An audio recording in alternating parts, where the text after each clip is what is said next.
Alright guys, just trying to get my chat back up and running.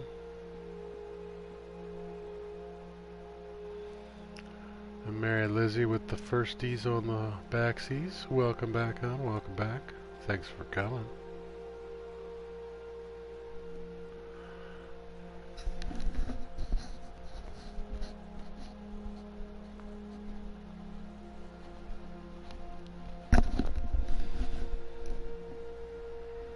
Alright, so here's the big question.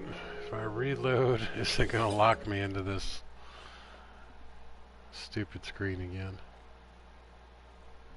We'll find out. We'll find out. Ah, the glorious life of a streamer.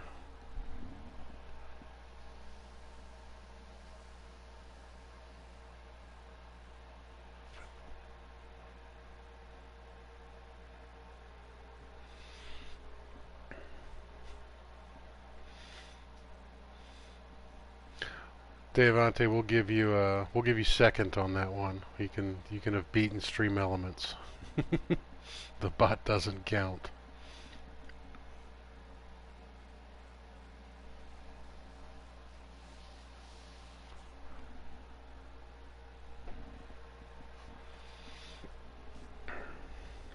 Neither the bot nor I count. Alright, so where did we leave off? Did I actually get... Nope, so I have to go back up and get the modules. Welcome back, Harley. Welcome back. Thank y'all for returning. I apologize about that. That was very strange. I think what it was is that I was trying to go talk to one of them while the other one was talking to me. And it just got confused.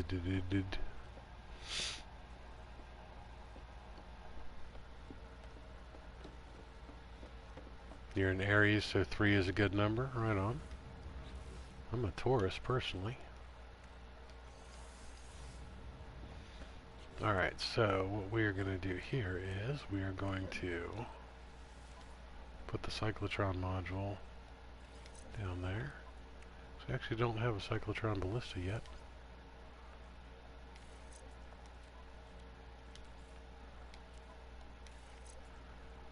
Here we go. Now we will do some upgrades on stuff.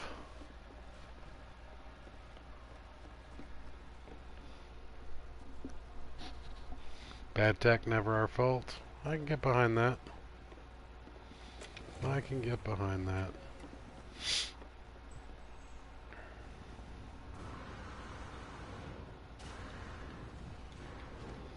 Tell me that's mine. Okay. I was going to say, if there's another door parked in the back of my hangar, I'm going to squee. Squee!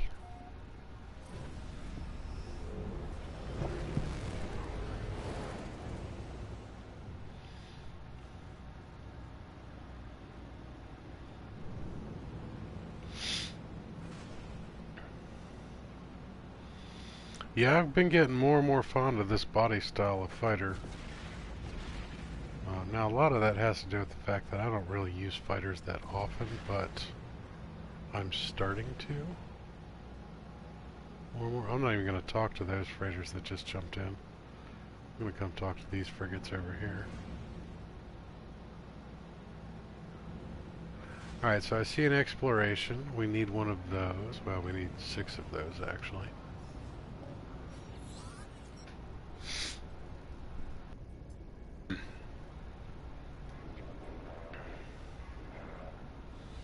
They're all Gek, though. Dang it. Ooh. It's an S-class.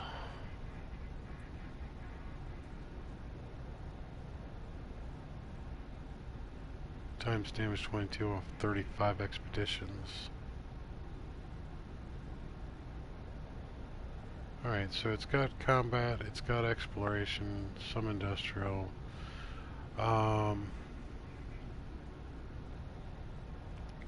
As tempted as I am for the S-class,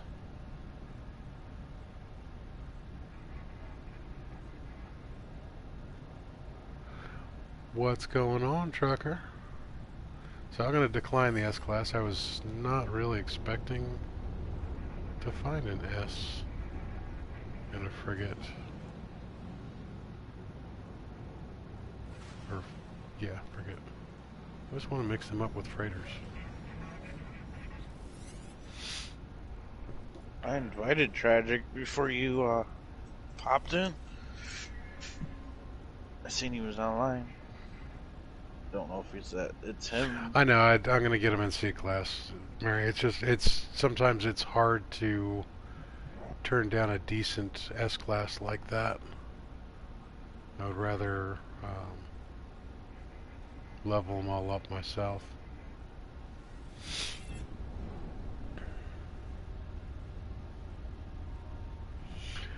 Alrighty, Craft. We'll be here waiting for you. Alright, so that was the exploration.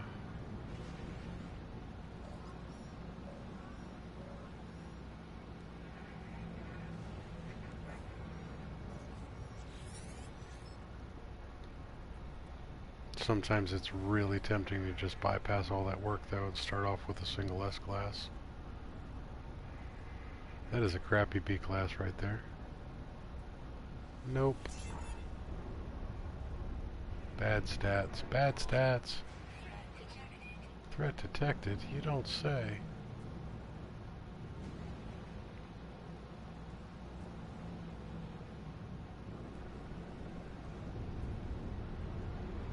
Right, I got all sorts of turned around here.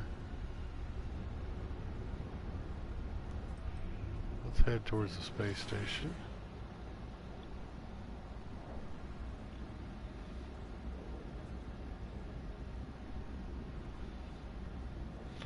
Love that.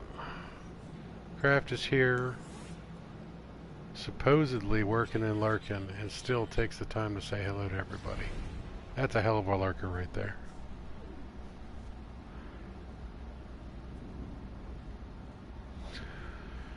Excellent. Did she say how her Spanish test went?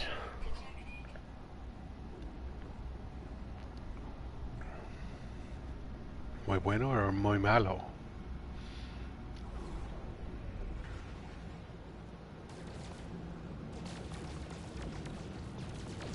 Boop.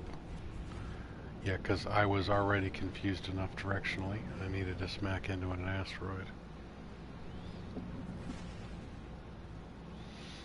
Oh, well, there's actually some more freighters and frigates over this way. Overshot a little bit. Alright, that looks like a combat. Well, you don't want to work for me? Fine.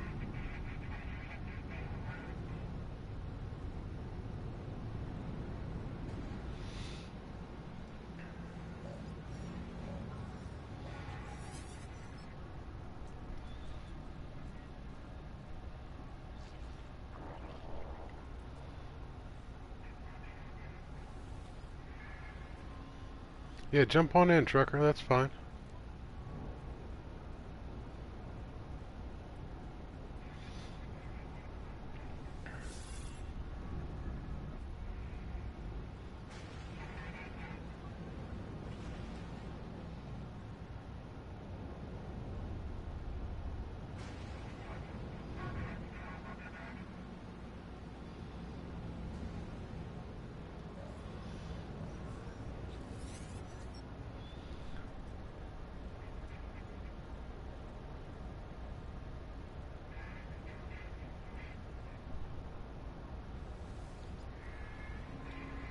Alright, there's some trucker.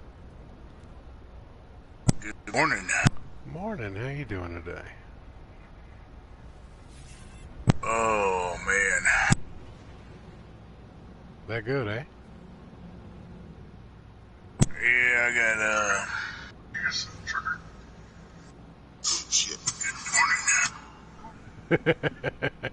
Stream lag. That is great. Shit, I still had you played on my phone. No worries, no worries.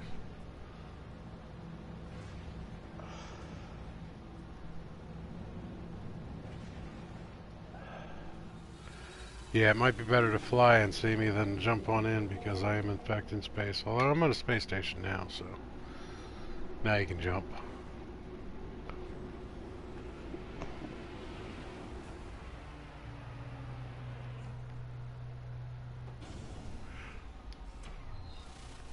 Devante is always looking out for all of our well-being. Mighty nice of him.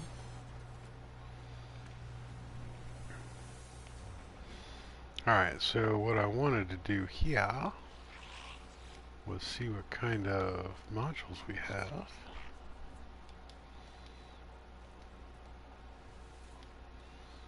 Alright, so Well, we have Photon and Cyclotron and Hyperdrive. Well, Mary, I kind of like just woke up not even 90 seconds ago, so I don't think he's awake yet.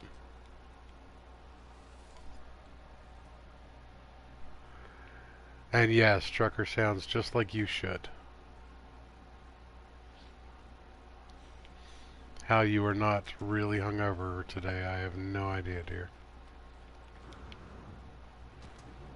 Right, that is a very long I don't even scan. understand how she's even awake right now. That's...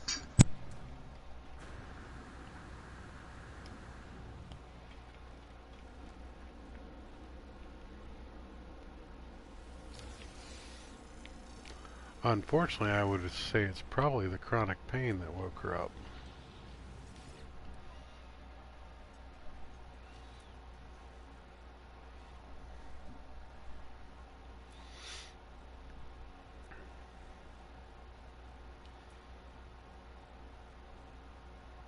I feel like I needed something here, but I forgot what it was.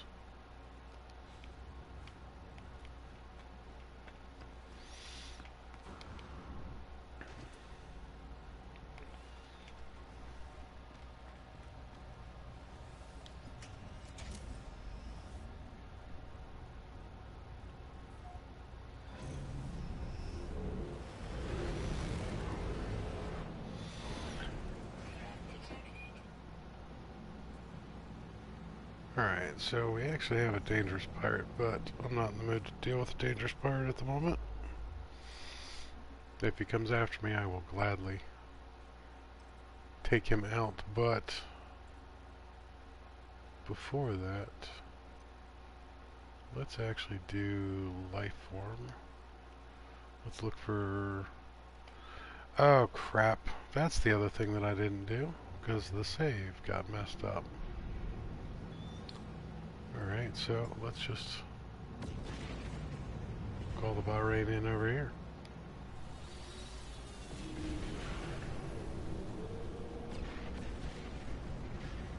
Good luck, Dave Vondy. Yeah, Dave Monte, have a good doctor's appointment. Miss Harley, how are you doing this morning?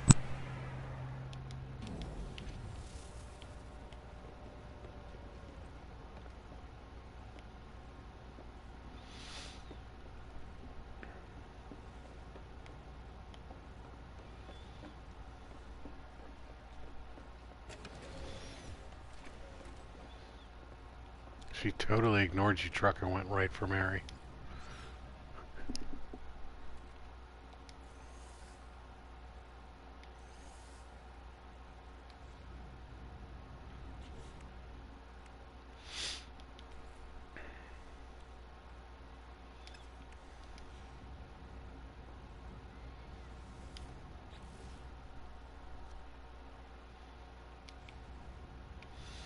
That was actually what I had to do. I had to buy the ferrite dust from the GTT.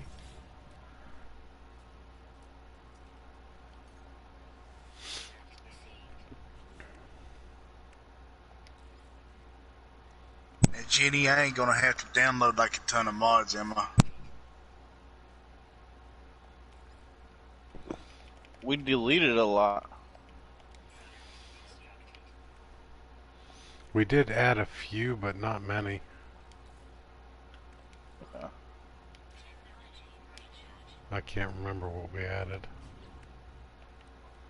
Why are you jumping in? I think Trucker's coming to visit you, Jenny. Alright. I'm just windrowing some grass. Piling it up. I sent Reaper a picture of the grass pile I have on the little piece of ground. I just sent it to Harley too. So when they get on, they can feed their cows. Nice. And it literally, I got fields 1 or 2 growing grass, and I've just been mowing and windrowing it, mowing and windrowing it. I think they got enough grass to feed their cows for years to come. Nice. Alright, so now My I have question hyperdrive is- fuel. No, we are not baling it. I'm just mowing and windrowing and picking it up and moving it and putting it in a pile. No, my question is, did you see my picture on Discord? No, I haven't. Yeah, it's the reason I wanted that step deck trailer. About I don't know, almost $500,000 sitting on it. Nice. Alright. What did you do, Did you start baling? Cotton. Each Nice. cotton bale's worth $55,000, and I can stack 6 to 7 bales on it at one time. Nice. Now, how did you pick up the bales? Because I tried to use a baling fork on mine, and it didn't work. It just went through it and just weren't moving at all. You need the front end loader,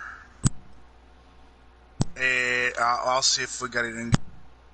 Because if you want to start doing cotton on my map, I'll get you 2 big, nice chunks of land right now, and you can get all the cotton stuff you want. This is what happens when you give the colonists access to the radio, guys. They start talking about crops. Sorry.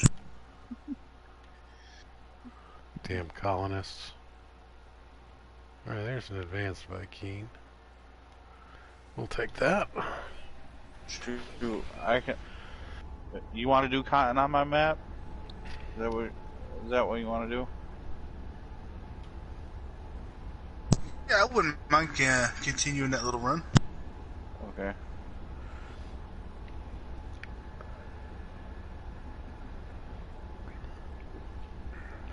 Ooh, little space coffee.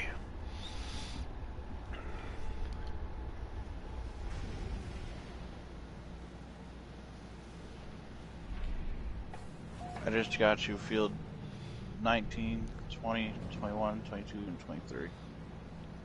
Cotton. Let's see what kind of planets we have here. Ooh, we have a big lushy. Blue and yellow. Myar. Let's go check this one out, guys. I just spent 2.5 mil.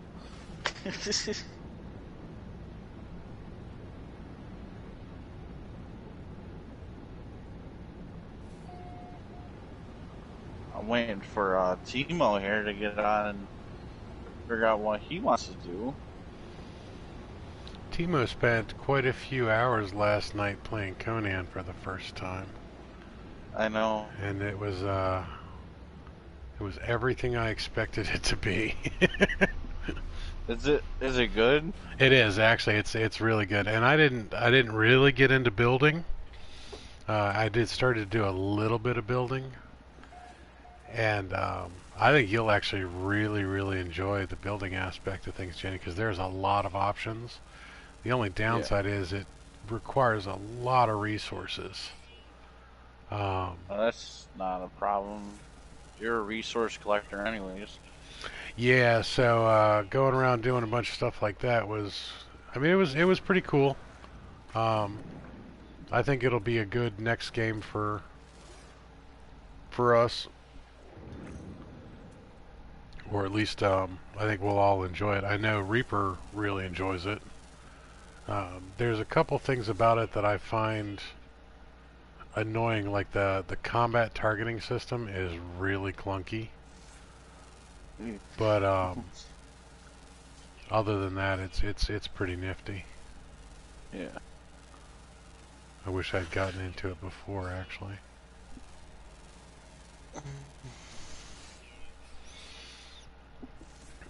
Yeah, watching Mary play so much Alright. with all of her streams and with Bethel's, um, kind of just really sucked me into it. So this is a nice little lush we Just got going on join here, my guys. farm tragic and then go ahead and get what you need. Check out the farm.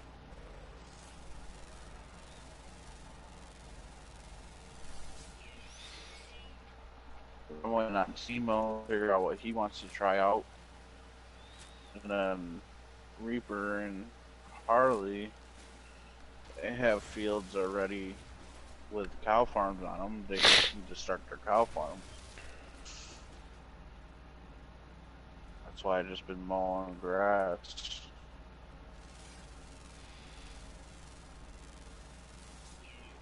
Now, are you just collecting grass, or are you flipping it with a tedder to make hay? I haven't done hay yet. You know, I'm like strictly against hay right now. Yeah. I mean, granted, it's the same way, just tether it and pick it up and dump it in the silos. But, you know. Yeah, if you put that NovaCat on there and you just gotta watch to make sure that it's not mowing goofy like it was on you before. Oh, no, my mowers work perfectly fine on this. And that's one thing I was happy on. Because, like I said, I got fields 1 and 2. So I got the 2 base fields. And, the mowers don't overlap at all.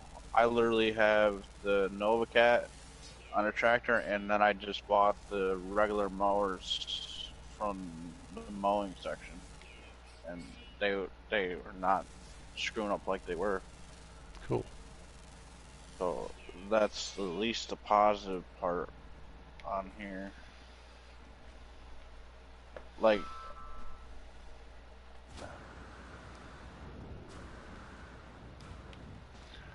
Alright, so we got a good lushy here, guys.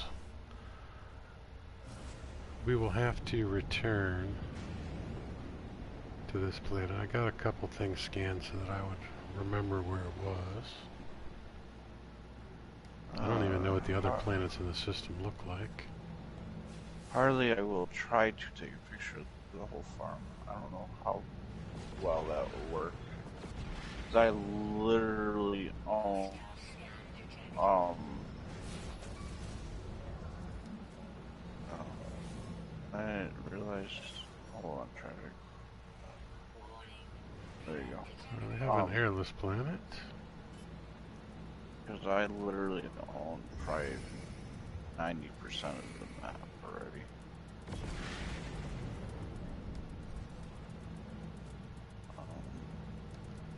But I will try.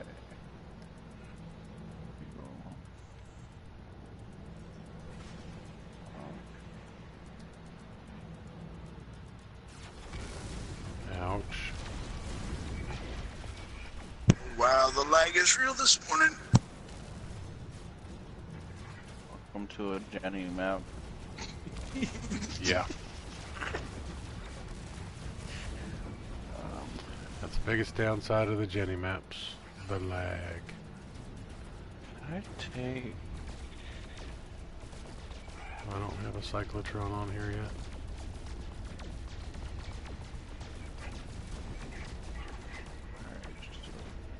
That's that field. Well, that's where.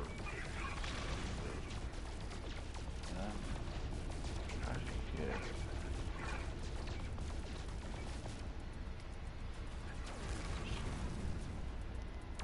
Okay, you said 19, 20, and 21, right? That whole right side you have.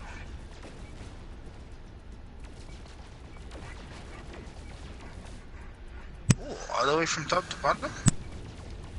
Yep. Well, except for where the stores are and stuff. Oh, we're gonna make a lot of money today, huh? Because it's only one field right there, field number 4, I believe it is. And Yeah. I'll get 6 to 7 bells off of that. Nice. So, Harley, I need the 2 screenshots now.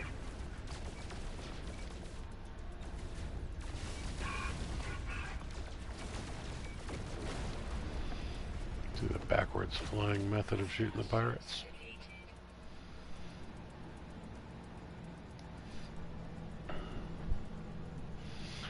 Well, that all depends there, Mary. Do you want something new or do you want something familiar? Or do you want to find out just how bad you messed everything up last night? I shouldn't mess anything up last night. I know, it's trying to worry her a little. It's mean.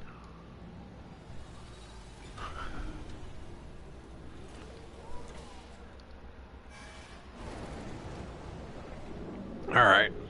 We're going to go get our suit upgrade.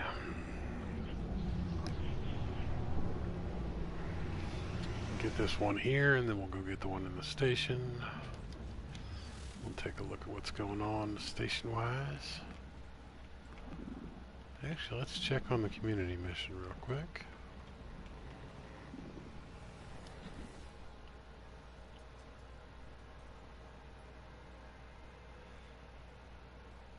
That's not a bad one.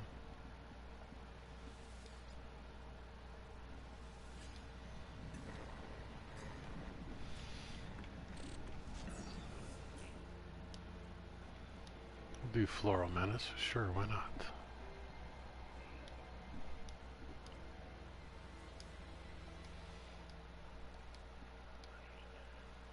Alright, what is our status? We're at 97%, guys. Nice. Sorry, tragic, but I'll keep pausing the game. You're good.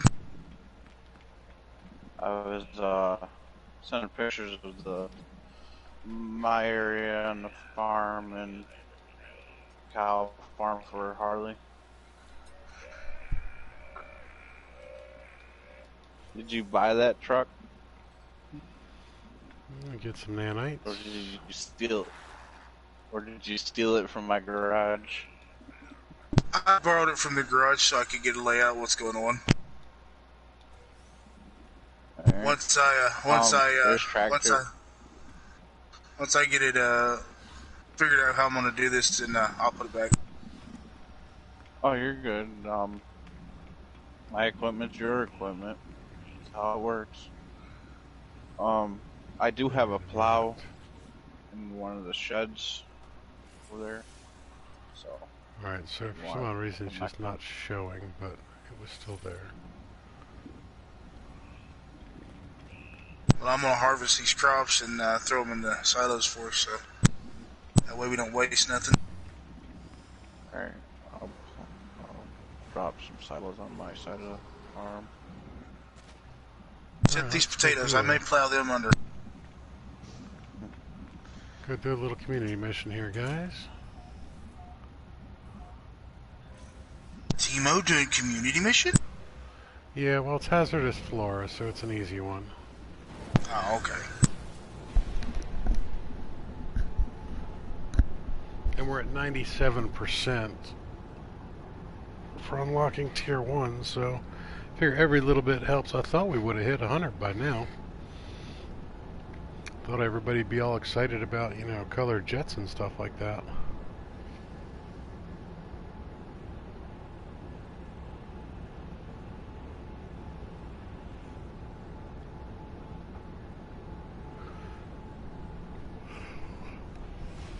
Two had 3 harvesters, 2.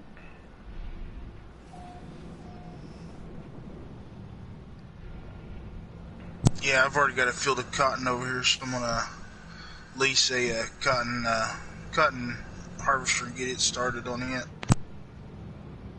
Why lease it? Buy it.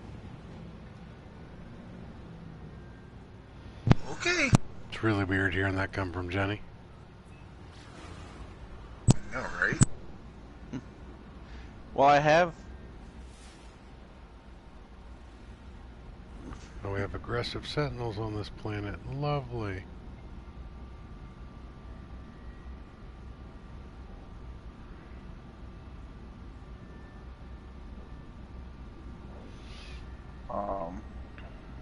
I have, well, I had over $1 million. What?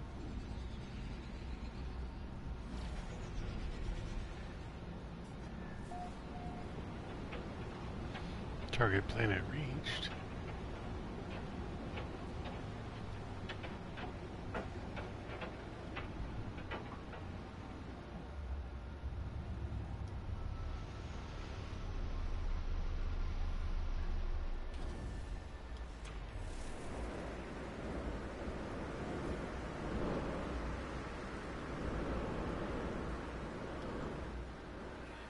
Any day now. Any day now. What's going on, Beeble Bum? How you doing, buddy? Hey, hey, people. Ouch.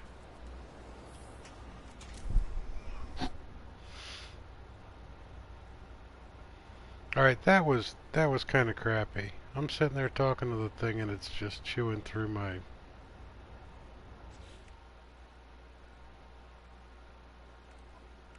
Of course, I'm kind of lacking in thermal hot protection. I should probably do something about that.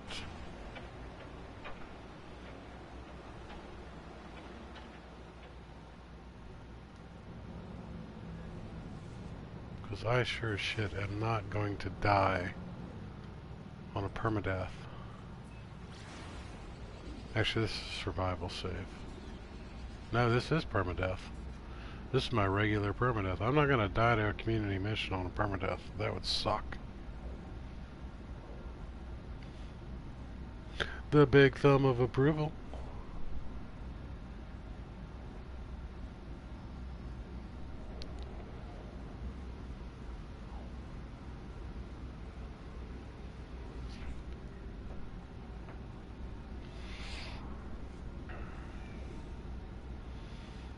Yeah, Harley, I can get behind that statement, but Jenny's also a big fan of leasing things because he's always in the negative and doesn't have the money to buy anything. Now that I got money, it's weird. I can do the community mission on a different planet. It doesn't have to be on the floral elimination planet.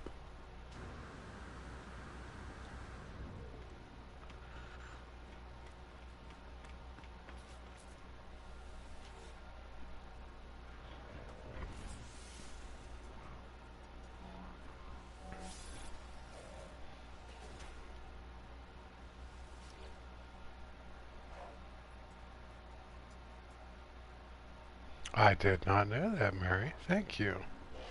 I'll go find a nice little lovely planet to blast stuff on that's not trying to kill me so bad. I needed thermal hot anyways, to be honest. Hey, Jenny. Yeah. Are you too terribly busy at the moment? No, never busy. He's never then the doing word's anything. negative. He's never doing anything. I just want to know if it's just me, but this harvester kind of loaded in kind of funky. The hopper for it loaded in sticking into the ground. Are you out of that vehicle? Alright, you're at the store, right? No. I just jumped out of it. Go to the last vehicle. Are you talking about the cotton harvester? Yeah. No, it's fine. That's how it looks. See, for me, the hopper is actually turned 90 degrees down and into the ground. The tractor part's sitting on the ground, but the hopper's turned down and into the ground. Okay. Welcome Alright, to let's a go Jenny see what map. other kind of planets we can find here.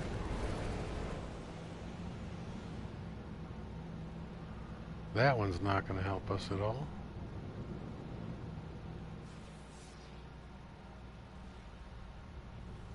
high energy.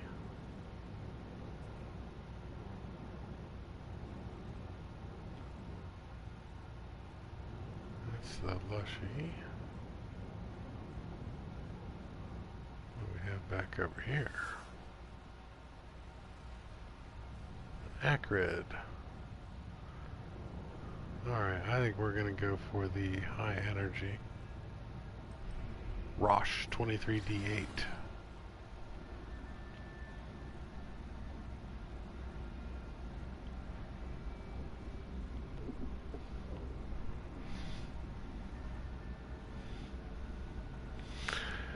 Well, that's good to see everybody. Got 8 watching, 7 thumbs up. Thank you all so much. Much appreciated. Got a little puppy seal of approval in the background there. What's dog It's Reaper. barking? That's Reaper?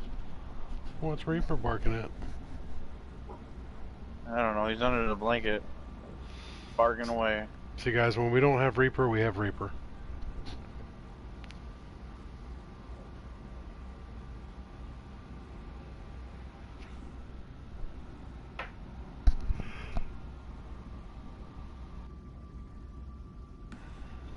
Alrighty.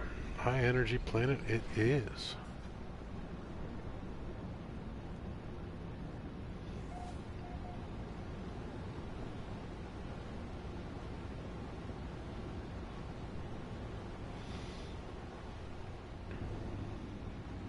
Right on, Mary. Good to know.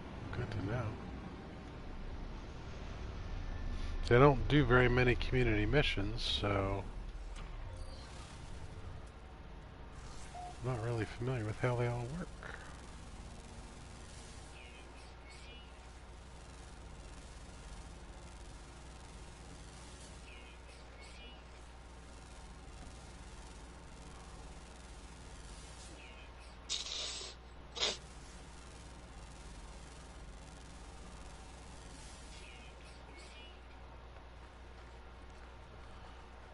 Of course, now you know what's going to happen is this is going to be the one planet that has no hazardous flora. No snapdragons, no whippersnappers, no fart plants, nothing. That's my luck.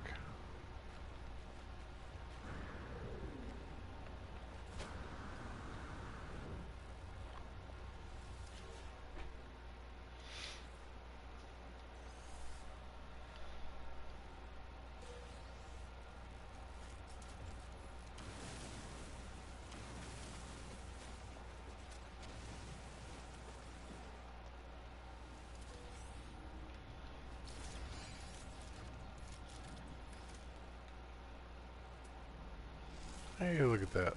Got a fart plant.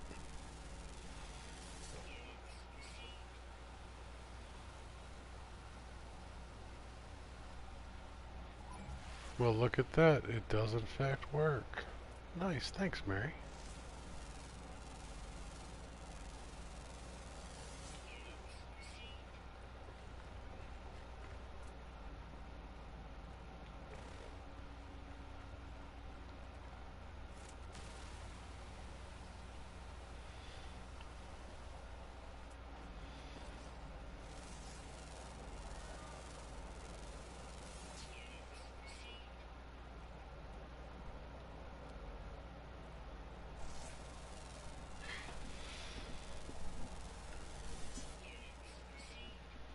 Alrighty.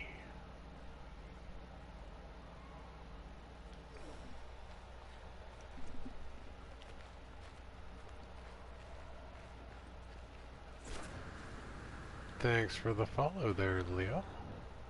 Don't know if you're watching this on YouTube or on PlayStation, but appreciate it.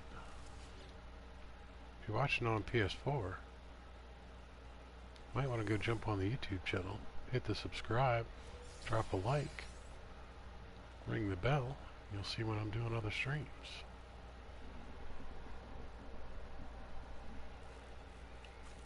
Why am I creeping down the hill? Sometimes you gotta creep. Creep.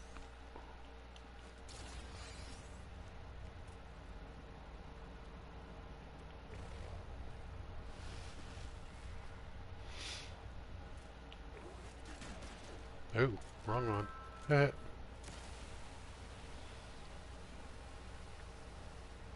While that would, in fact, get rid of the plant, it wouldn't give me any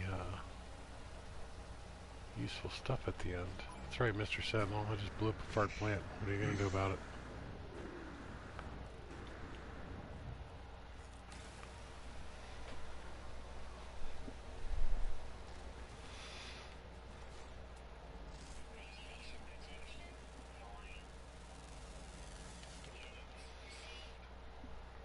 So the last couple days have been kind of interesting for myself and a couple other streamers.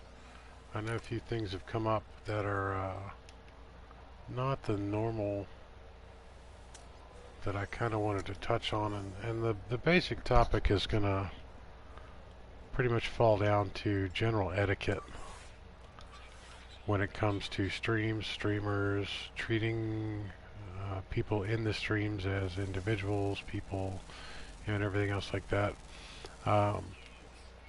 What I wanted to really touch on, though, was a couple specific aspects, and I touched on those briefly the other day, but Sword posted this morning that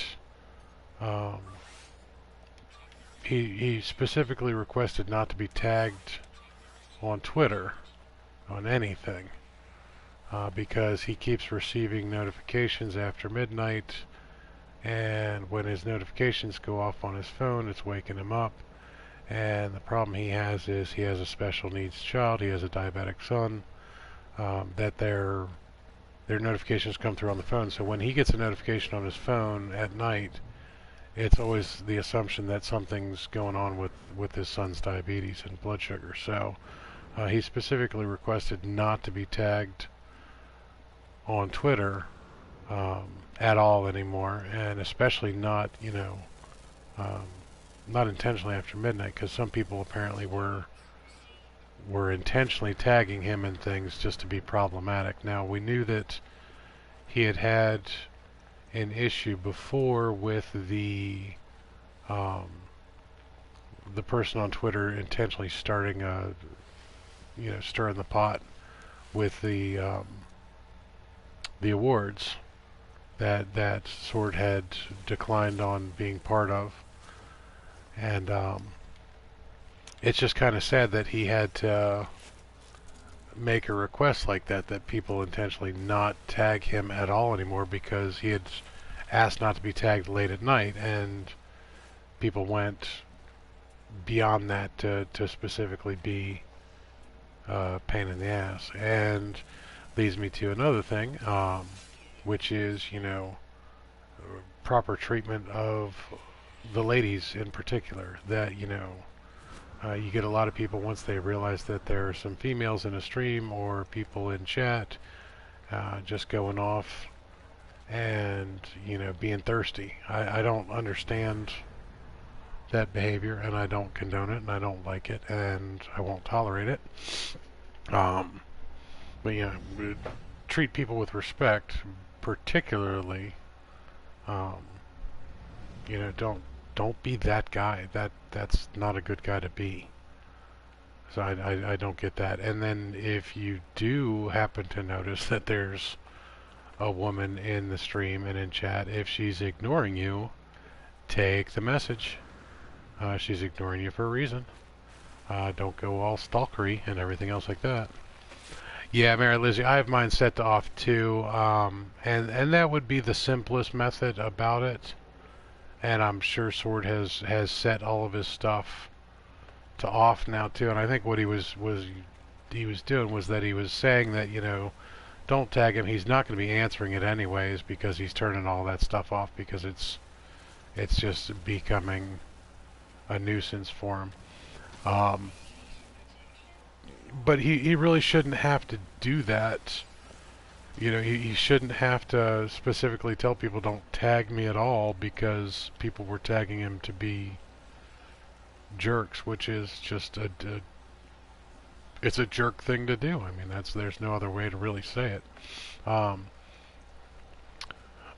But those are two very specific instances that have been popping up recently, and then I want to touch on a third too. So one thing that Reaper and I have been dealing with is um,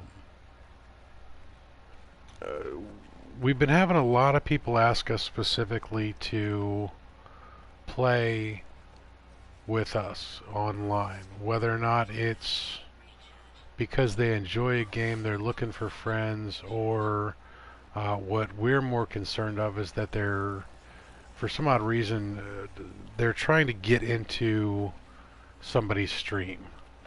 Um, we had one player that was very, very persistent about playing a game with us, and even after being told multiple times that, hey, we have to check, we'll play offline sometime. That, since we're streaming and everything, we can't just jump anybody in because we don't know how you're going to act, how you're going to react, whether or not we even get along. But then to have somebody just jump into a game that you're playing without so much as a hi, how you doing, I'm online, I found extremely rude and very inappropriate. Now, I understand that some people have different ideas of etiquette, which is why I'm going off on a little rant here about etiquette, but common courtesy is very uncommon these days, and that's a shame. So if you are one of those people, check yourself. If you see one of those people, check them. If you know one of those people, check them. But if you see people acting like this, call them out, please. Particularly when it comes to disrespectful behavior.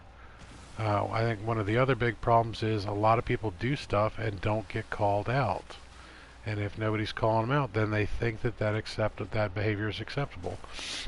And it's not. And some of the conversations I've had over the last couple of days with several individuals about things, because when I see problems, I want to learn more about them. And when I see problems that I don't normally experience, I need to seek the advice of others. So, talking to a couple people, I unfortunately live, I don't really want to say unfortunately because it's very fortunate for me, but from an experience point of view, it's very limiting. I live in a fairly privileged world. I'm a middle-aged white guy in America. I pretty much have every privilege there ever was. I don't have to worry about police coming and taking me or my family away for no reason. I don't have to worry about, ICE raids. I don't have to worry about getting stopped by a police officer on the side of the road. I don't have to worry about racial profiling. I don't have to worry about sexual harassment. Or any of those other things. And there's a lot of people in this world that have to deal with those things that I don't. So I have to talk to other people to learn certain things. And when it comes to how women are treated online, I think a lot of it is just straight up horrid. Oh. Yeah, I could imagine keeping everything set to offline and I don't understand the modern male mentality these days, thinking that acting like that is going to get a positive result. That, if you're just persistent enough and you get a woman to talk to you, that is going to get you what you want. But the methods that they're using are also deplorable. Badgering and bullying a woman into talking to you is not, in my idea, how you garner a lady's attention. I made the statement that I'm a hopeless romantic. I always have been. That I expect that if a woman's going to pay attention to me, I have to earn that attention. You have to use your words, you have to use the language, you have to use the romance, you have to woo a woman. You know, it harkens back to Dead Poets Society, the whole thing about Robin Williams' speech, and that you know, that's the whole reason we invented the language, was to impress women. You know, and I know that sounds kind of sexist and everything, but that's really what it's for. You know, not only are we trying to get items that we want in the way of, you know, food, money, all that other fun stuff, but really we invented poetry and stuff like that to impress the other sex. Um, you know, and people these days seem to have forgotten that there's supposed to be romance in the world, and that, you know, just demanding things is not the way to go about it. And just because she says hello to you does not mean that she's interested in you like that. And when she shows no interest, don't continue to badger. And for God's sakes, guys, don't send dick pics. That's so uncool. Um, can't touch on that enough. I never understood that aspect at all. You know, unless you have like the most amazing member in the world, in the galaxy, that, you know, it basically glows and shines and has angel wings and all that other fun shit. Your unit's not going to impress them like that so much that they just have to have you. That's not how it works. That's not how any of this works. And I want to know which guy ever thought that that was a really good reason or a really good thing, and that it worked for him. Which I think it must have been that, you know, some dude actually has that magic unit and just happened to be the first person to ever do that, and it worked for him. Ron So, Jeremy. God, Ron Jeremy does no, not a pretty man, not a pretty man, not a pretty unit. You know, it's that was not an image I needed popping into my head. Thanks, trucker. That was not what I needed. Nope. All right, so that's my little rant on etiquette today, guys. I'm sorry to go off on the little rants and everything, but it's been bugging me, and right before the stream, you know, I was downstairs getting my space coffee and got a Discord notification from Sword saying, you know, please don't tag him on Twitter at all. He's not going to answer. He's not trying to be rude. He's not trying to be a dick. But it's having real life effects on him, and he's had to turn that stuff off. So, People Bum says it's because they think like men, because they think that is impressive to show off. Women's interest is not in that, at least not at first. Some women, yes. Some women, no. I just find that method of communication seriously lacking. And I understand the whole showing off thing that, you know, the male of the species tends to be pretty much every species. There's always one sex that tries to impress, and it's normally the male. We spend a lot of energy on showing off. That's why, you know, birds have such pretty plumage and you know, all that other fun stuff. But oh crap, do I not have... I don't even have any ferrite dust. I got rid of all my ferrite dust, guys. I blame KJ. I really do. It's all KJ's fault. That, you know, the male of the species quite often expends a lot of energy for showing off birds, peacocks, you know, even things like cardinals. Not the prettiest birds in the world, but the fact that the male tries to show off so much with the red plumage, it's important, and that's how we continue on the species. And I understand that that's kind of a genetic thing, but the way it's developed, just it bothers me.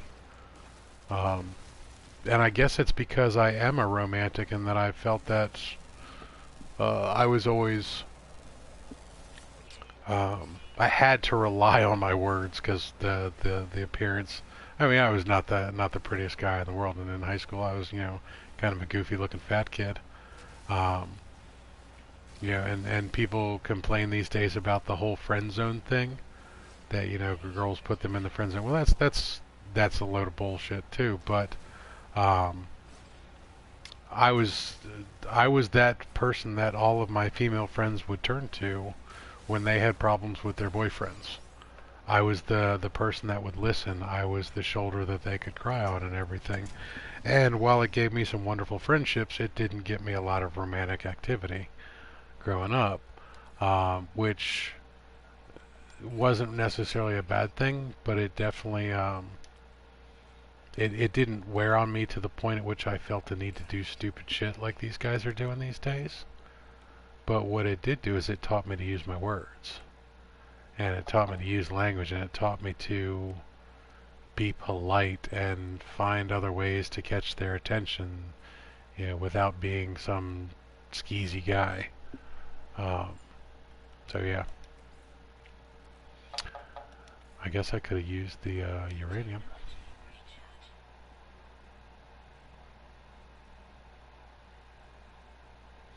Yeah, I'm sorry to go off on a rant like that, Kraft. It's just, like I said, there's a couple specific things. Um, welcome, Reaper. How you doing, buddy? What's up, man? Finally around. Yeah. I just went off on a little rant about etiquette. I don't know if you saw Sword's post about not tagging him on Twitter at all anymore. I did see that. I went off on how that's unfortunate that was a necessary post. I went off on a rant about, treatment of women. Because I know you had this issue happen on one of your streams the other day where some people jumped in and were acting inappropriate, and they were doing it in mine, and one particular individual just kind of went off and about on a bunch of different things, and then a little rant off of the etiquette of jumping into somebody's game. Huh. How we had, our persistent player that wanted to come join us. Actually, Yeah, he just invited himself in. Yep. And it's just, I don't want to go off on these little rants and everything, but yeah, sometimes they do in fact need to be said. Kraft was just pointing off that it was a kind of a strange little rant, but it sounded like it needed to be said, and yeah, it does. And I did the same thing on my channel when that particular person was inserting his foot in his mouth. I did go off on a little tangent about the treatment of women, and that we don't act like that on my channel or your channel. That's not that doesn't fit with our theme. There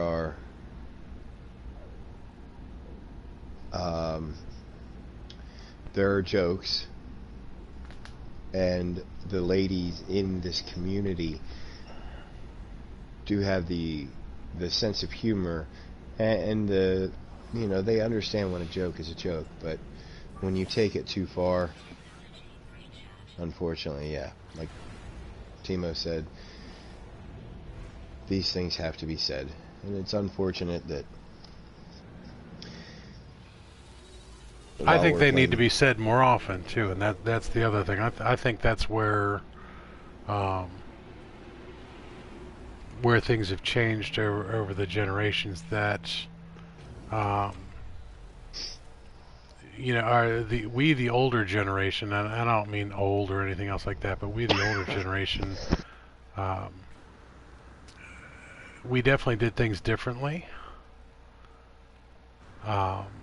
But we didn't necessarily do things right. We have a lot of faults that led us to some of the major problems we have today. So we can't just say that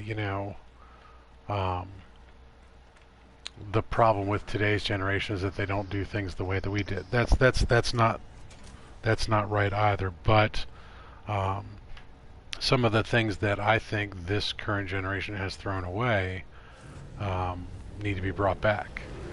You know, you hear about all the entitlement and everything else like that, and that everybody these days, you know, I'm not gonna call anybody a snowflake or anything, because that's a bullshit term too. On a lot of things, there are plenty of people that behave that way, that act like they're entitled to everything and really don't deserve it, and that's a problem, because those people don't get called out. But the people that create that environment for them don't get called out either. And the people that are engaging in the bad behaviors that make people think like they are entitled to some of the weirdest things. There are multiple multi-million subscriber YouTube channels dedicated to that very subject. Yeah. The entitled. I'm just kind of catching up in what chat I have here. Say hey, Mary. How's the head this morning? And she makes a good point. You know, like I said, that there's a difference between jokes and kind of just being mean. But she makes a very good point. The jokes can also go too far. She mentioned the spider phobia.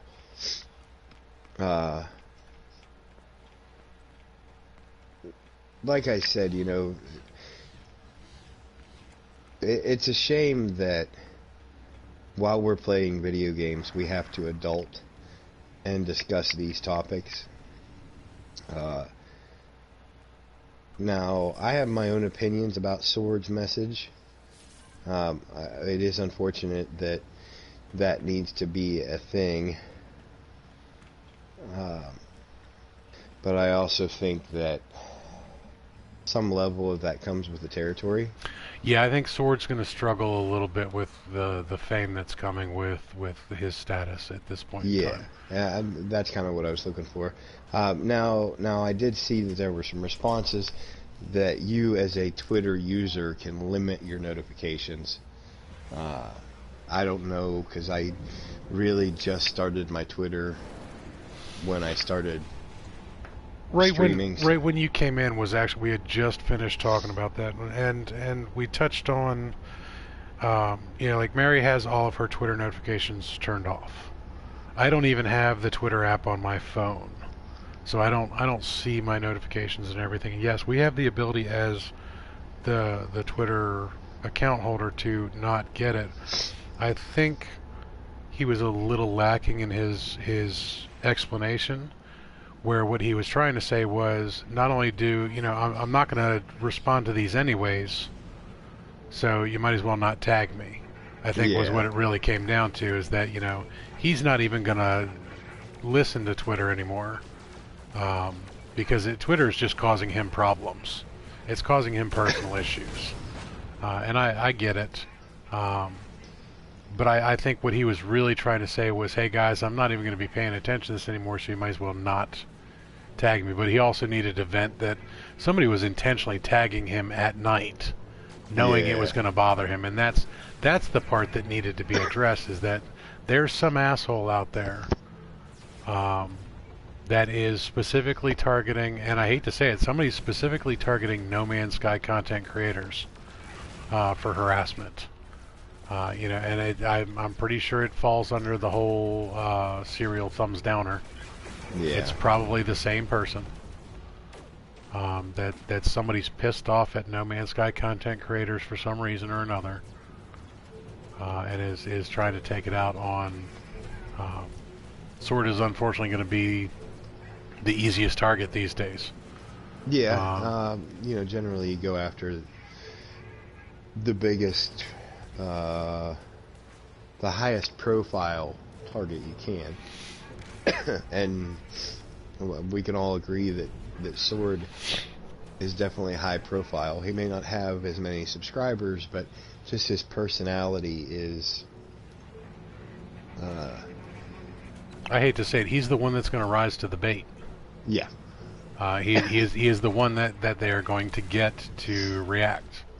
Because I don't think Zane gives a shit. I don't think Craze has enough social interaction within the community. Hawks, you're not going to get him to rise to it either. And I think pretty much with Sword being the main live streamer and the type of person he is, he's pretty much the easiest target. Which Yeah. I hate to say it, he kind of showed them again that he, in fact, they got under his skin. So yeah, I mean it's unfortunate, but again, you know, I'm just trying to support our buddy. You know, Sword has been nothing but nice to me, and shown me nothing but respect. But then again, that's what I've shown him in return. You know, you treat somebody with respect, they're going to give you respect. You're not going to just get it. Now, granted, some people are respectful by nature and polite by nature, and I wish more people were. That's kind of the other side of my rant Yeah. today. That, you know, be excellent to one another. Treat people like you want to be treated. If you want to be treated like an asshole, fine. Come at me like an asshole, Yeah, and I will 'cause that's what give you're gonna just as get. well as you got. You know. Yeah. I got no problem being that guy. This is an interesting looking freighter. And that's one of the things that my oldest, I'm still struggling to teach him, is that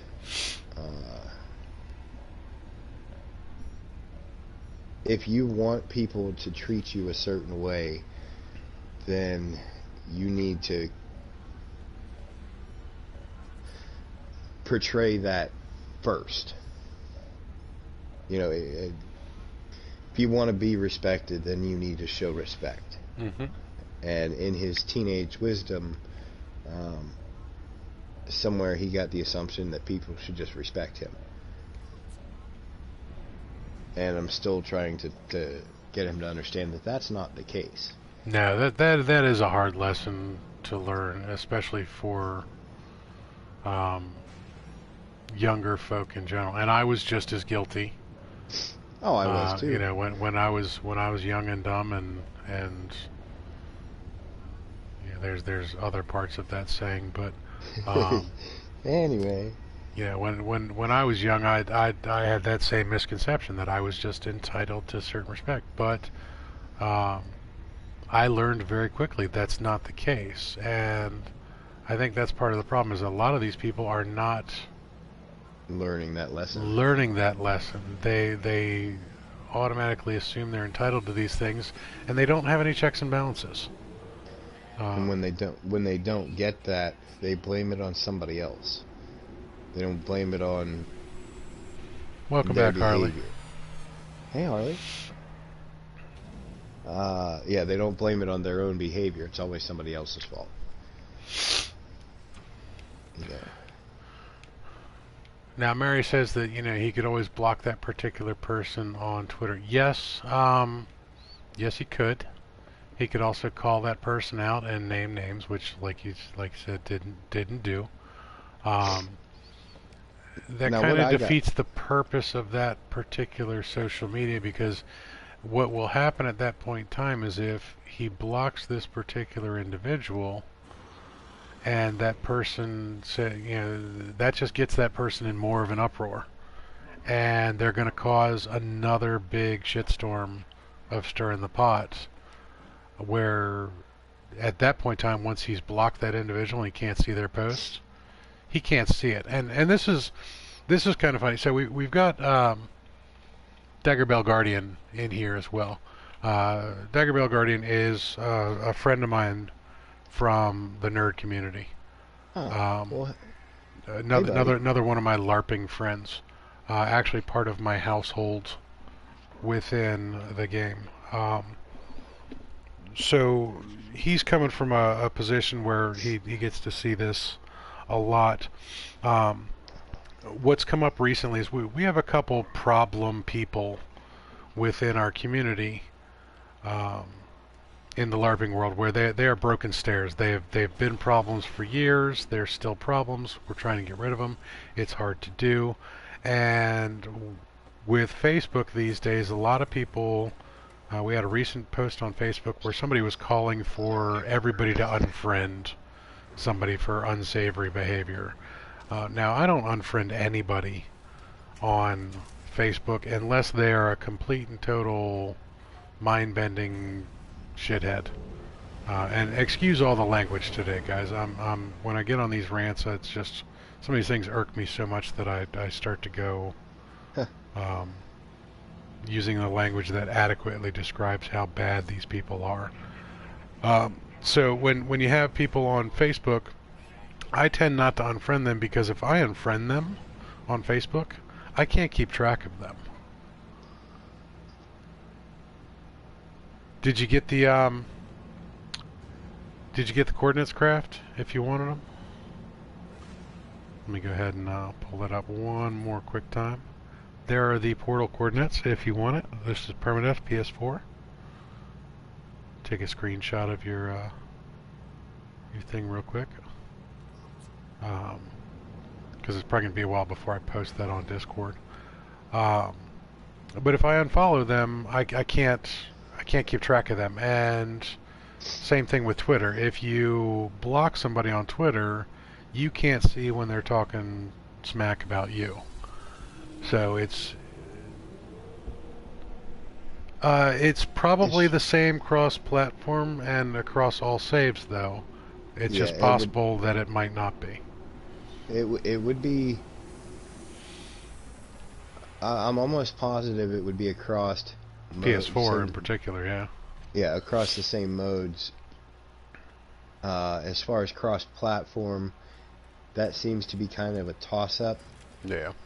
There is an official post saying that they are in fact the same, but we have found differences. So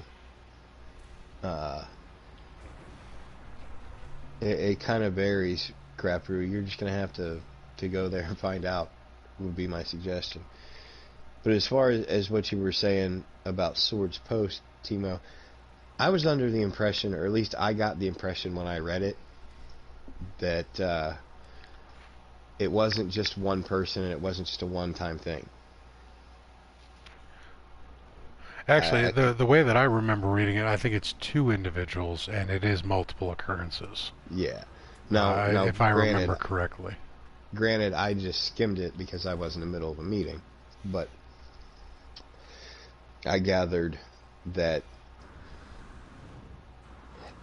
it has been a while in the making. Like, this just didn't happen last night and Sword came out and said, stop tagging me. It's been an ongoing issue with multiple people.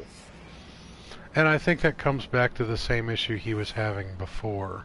I could be very mistaken on this, but you know, with the issue that he had with Black Sun Gaming, where it wasn't an issue with Black Sun Gaming, it was an issue with somebody stirring shit between the two of them that didn't need to be stirred because the two of them were fine. I'm pretty sure it's in direct relation to that, but I could be way off on that, and I don't want to speculate too much. But again, it's about etiquette, and you know, people need to observe the desired etiquette of those around them. This world does not revolve around you. Now, having said that, like, this is particularly my stream. That doesn't mean the world revolves around me, but when it comes to this stream in particular, you follow my rules. And we had the individual that kind of violated my etiquette rules the other day, which was, I think, was a misunderstanding about etiquette, more so than anything else. That what that person thought was acceptable behavior, and I did not, are not going to be the same, and I think that has a lot to do with how they perceive their place within things. But, you know, whatever. Alright, end rant. Now, you guys know that when Big Papa Timo starts swearing, crap's getting real.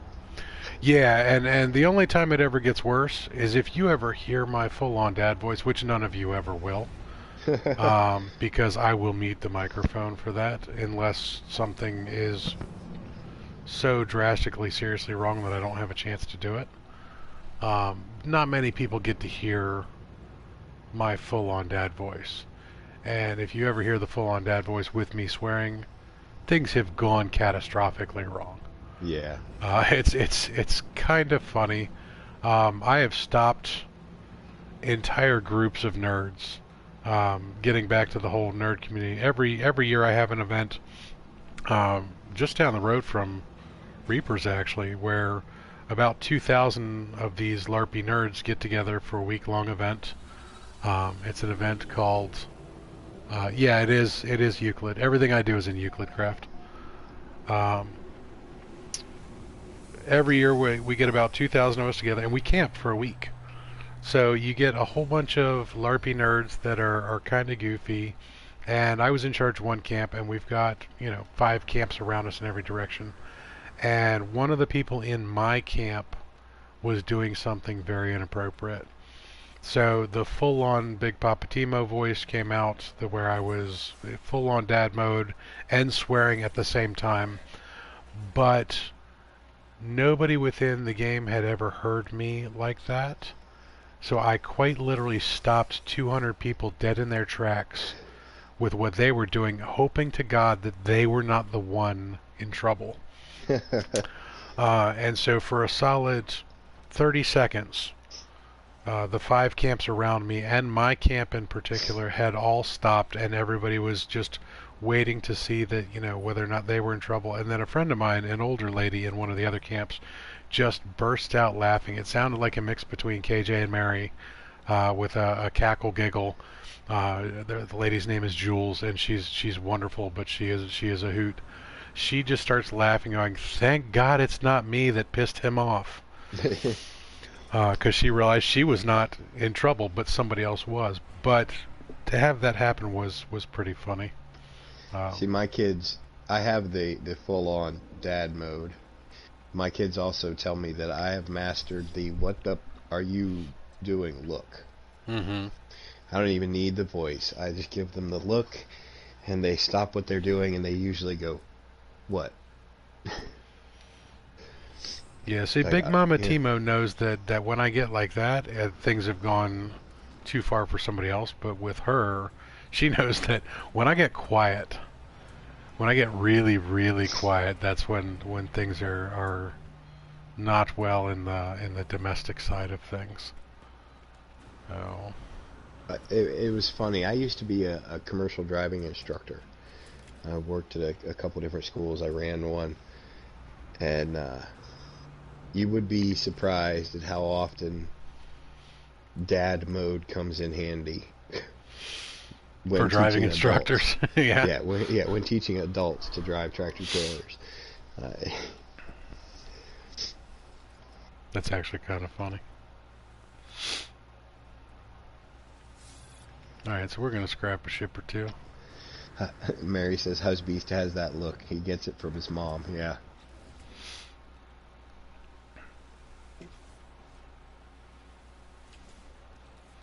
Yeah, we all have to get it from somewhere.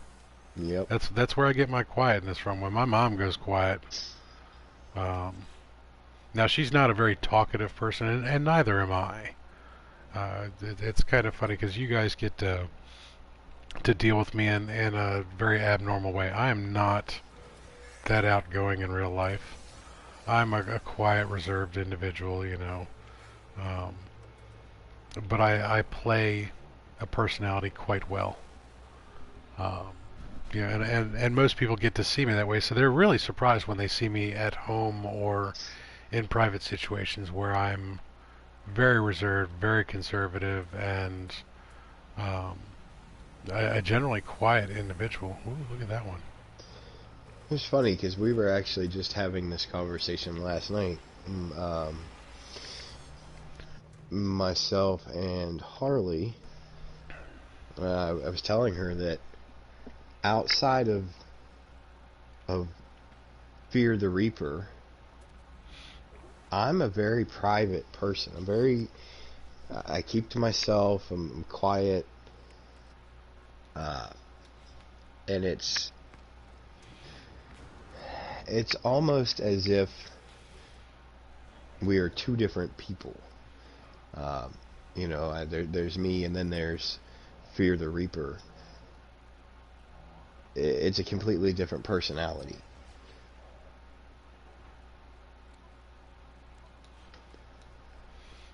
That happens, but I mean, and we all do that. We all play roles. You know, no matter what you're doing now, like with the LARPing, it's kind of funny because we actually call it live action role playing. Yeah. But most people are like that in their daily lives. When you go out and about and show other people who you are, it's not normally who you really are. It's just who you're showing off to be. Excuse me. Big Papa Timo, you didn't stay up all night, did you? No, I did not actually. Well, sort of. I was up late, but I wasn't up all night long. I did get some rest, but I've only had 1 cup of space coffee. Oh. It was a little problematic. Yeah. Hey, now that you're here, you are online, so drop a link to Reaper Discord and drop a link to Reaper YouTube, because I haven't had a chance to drop links recently. And if you do me a favor and drop a link for Mary Lizzie too, because she won't drop a link for herself. I actually got her to self-promote the other night. Now, you were there last night, so you know how well off Mary was. I still think we need to do another one of those in the near future. But I think we need to promote it a lot heavier. And yes. I think what we really ought to do is get a couple of us in Mary's Discord. And oh, no worries, dear, no worries. Get a couple of us drinking remotely in Mary's Discord, so that she's not the only lushy drunk out there. Yeah, it was definitely a fun night. I have to say that I'm glad I had the opportunity to tune in.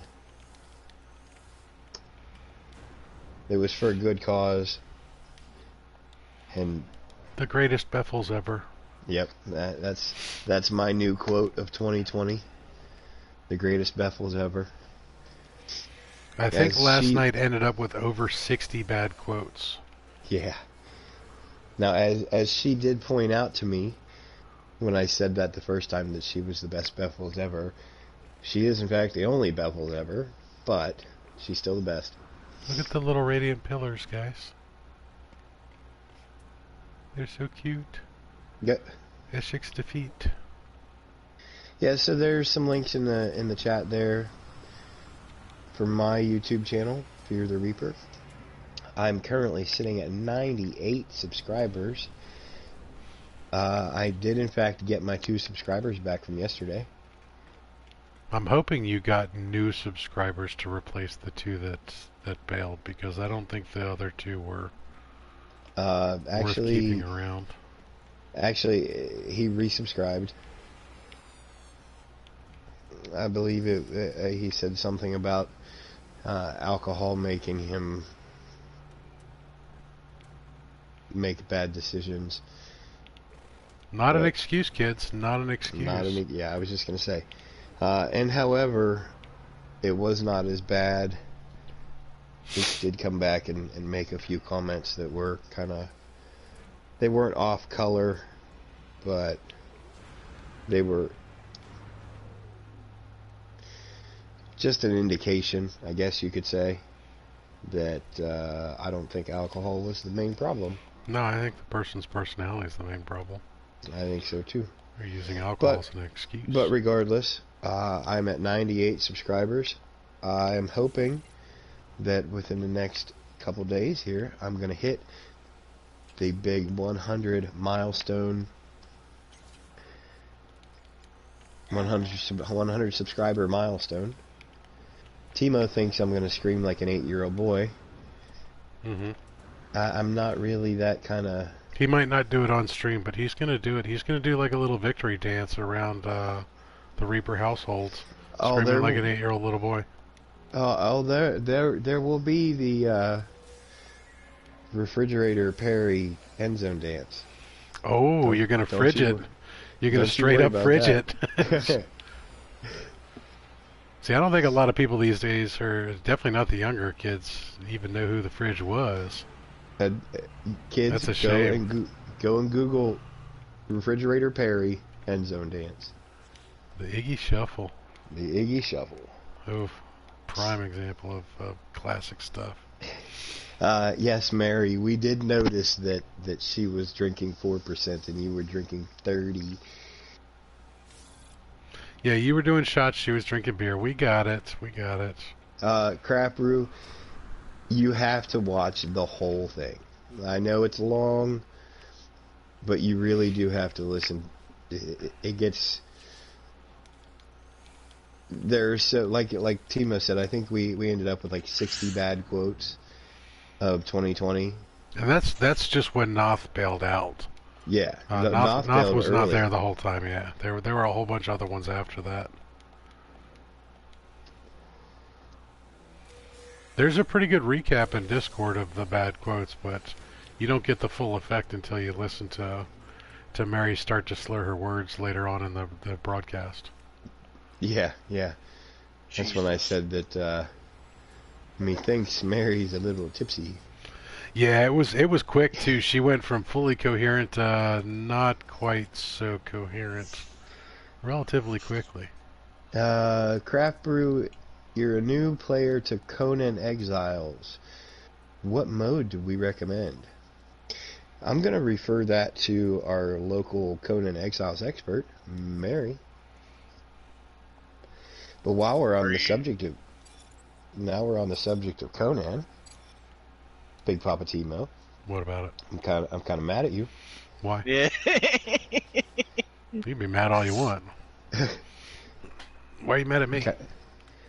Because I did tell you how excited I was to get to play with somebody else on Conan Exiles, and you Yeah, and I have yourself. I have to test the game out by myself to make sure I like it, get a good idea for it, make sure I would want to play it with my friends. Is Harley in the chat? Yes, she is.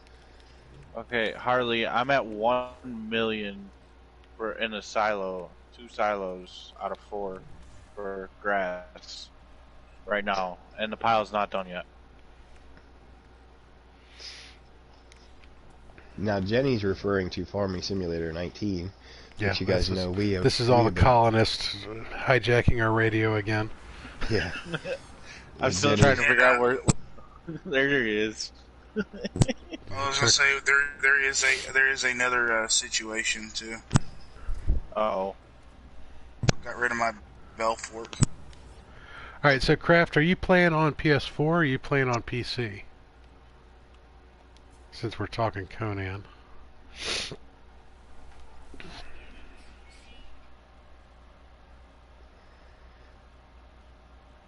As we all wait patiently. Oh, he's on PS4. Alright, so one of the goofy things I found about PS4 last night, because I just got the game, and what I wanted to do is I wanted to start out on the easiest rank so that I could see as much of the map as possible and not die every time I tried to go do anything. So I was starting on, I believe they call it Decadent, which is added loot, easiest kills, less threat, you do more damage, they do less damage. What it was doing was it reverts your save when you log out at the end of it. It says that there's an error saving or some kind of error about your file, and it takes it off of Decadent and puts it back on easy mode. So it actually doesn't give you the easiest. Oh, there's an S-class hauler. So it's going to revert you back to it. So just beware of that when you do play, or that may just be my save. My game. I don't know. Now, Crapbrew asked if you were playing on an online server. Oh no, I was actually playing offline, single player co-op mode without co-op enabled. Gotcha. Now, that was just for first impressions, used to see if I actually liked the game and I wanted to pursue it. You know, like Reaper said, he's very excited about the game. He wants to play with his buds and everything else like that. And I'm cool with that and I'm down with that, but I needed to check it out, kind of like vetting an online player. Um, I just had to see for myself, by myself, before jumping in there. Now, having said that, having played the game for a couple hours last night, I had a ball. Yeah. It was, it's the second time that Reaper has actually said I'm going to enjoy a game, and I did. Um, he was right about Farming Simulator 19. He was right about Conan. Mary Lizzie was right about Conan. There's a lot of cool things about it. And I really did enjoy it. So you guys are probably going to be seeing some Conan coming down the pike in the near future too, and we're going to have to figure out. We're going to have to get Jenny a copy of it as well. With his internet the way that it is, he's not going to be able to download a digital copy of it because it came out, even though it says it's 35 gigs, it was 93.58. It took me just shy of 3 hours to download that with a high-speed connection. That was kind of surprising, actually. Now, granted, the game's 2 years old, 3 years old.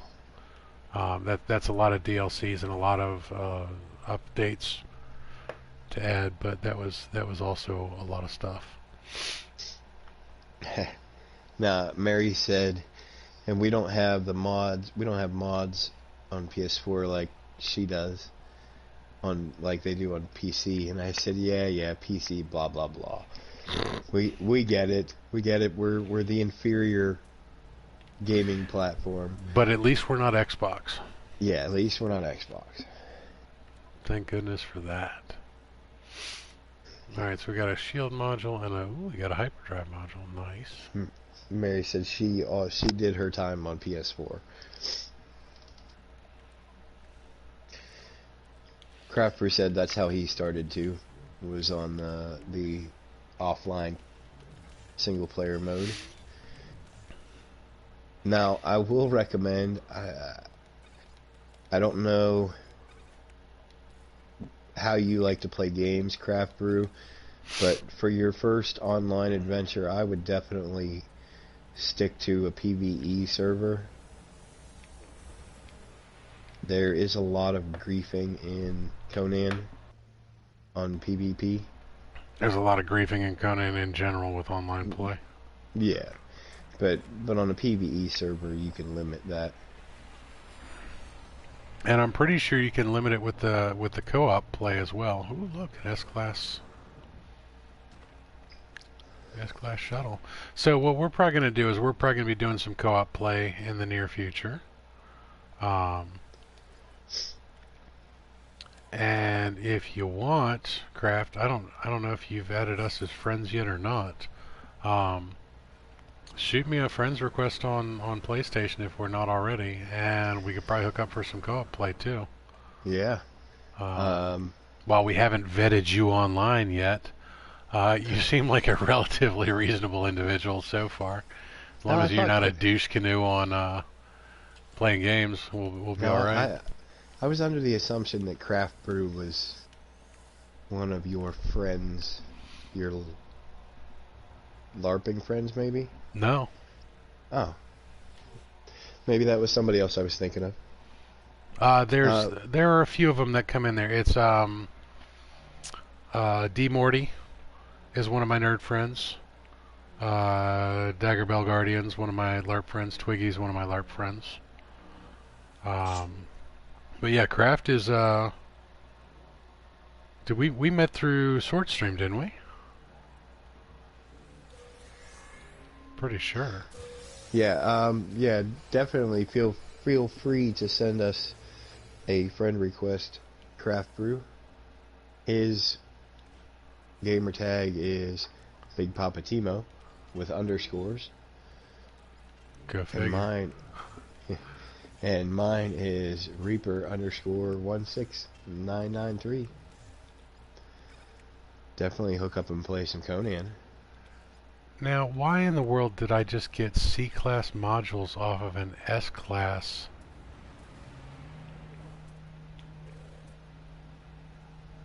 That's a good question. That's weird.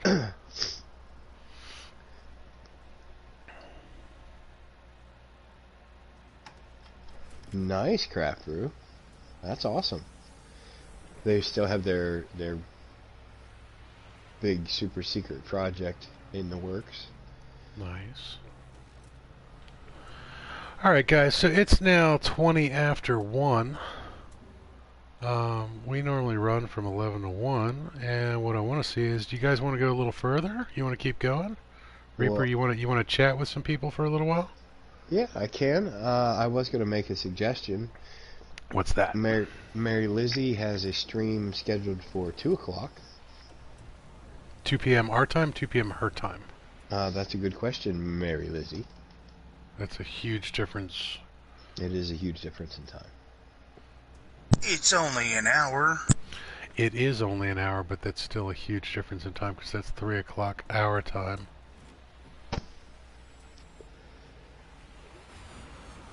Because we all wait patiently for Mary to answer your With time. bated. Okay, so it would be 3 o'clock. Okay. That's what I thought. Well, you need to operate on our time. Or we Well, need to go like half an hour later, and you need to start half an hour earlier. Yeah. And we can just dump right off in the future. It's a lot asking Mary Lizzie because she streams the night before normally, and Yeah. And last night was and drinks heavily. Yeah. Now Yeah, we when try and be nice to Mary because she's dealing with some real life chronic pain issues, and so we want her to rest as much as possible. Well, she definitely was not dealing with those issues last night. No, but she was late on her pain meds today. Oh, no. Well, you know, there is always that other option, Mary.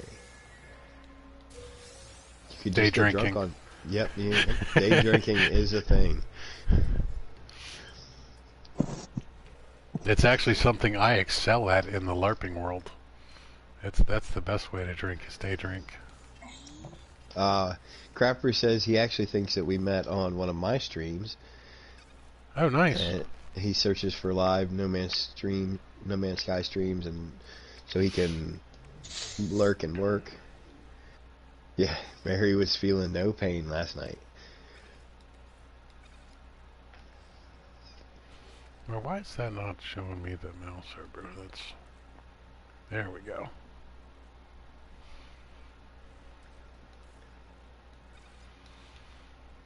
What I was going to suggest is if you guys wanted to keep on chatting for a little while, I'm going to take a few-minute break and leave you in the capable hands of Mr. Fear the Reaper. And I'll try not to just sit there and stare at a wall on my character, because this is on my save, and that would just be kind of rude.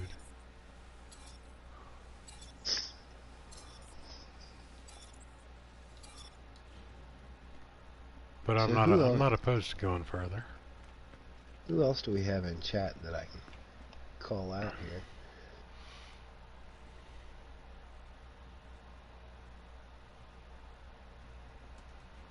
Let me scroll back up and see what I've got.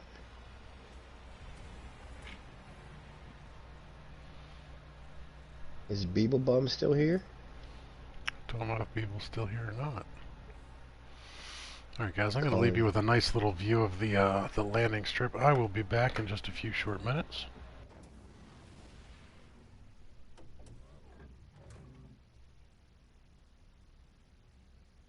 Who we got? Beeblebum was in chat. Dagger Bell Guardian. What's up, buddy? Welcome to the streams, man. Oh, no worries, Craft Brew.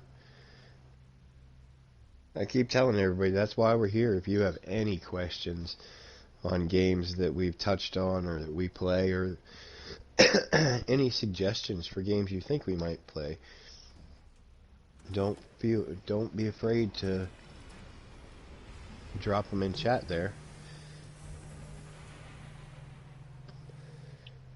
You kind of see our taste in gaming.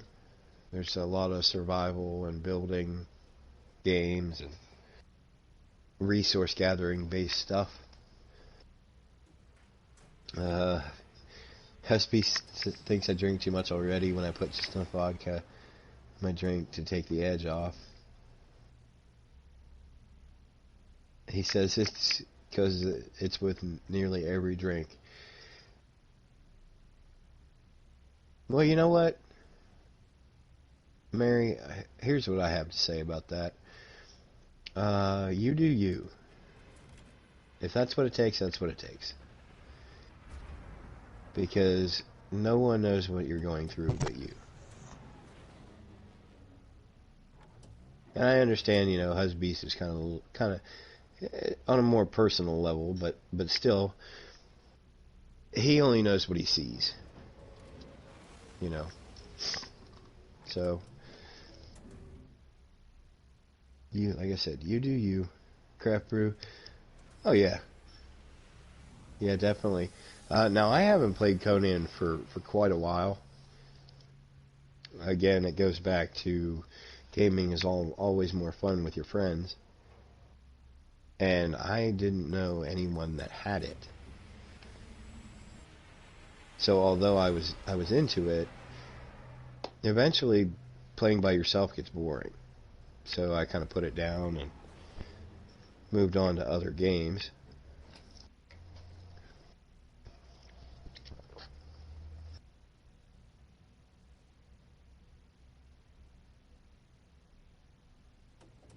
And Jenny and Big Papa Timo actually suggested that I get into 7 Days to Die, and I really enjoy it.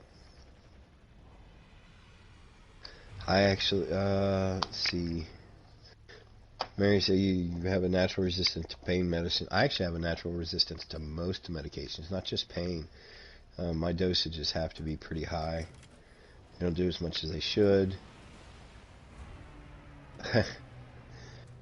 You're very good at hiding it, though he doesn't seem to think so. Well, that's because he feels bad.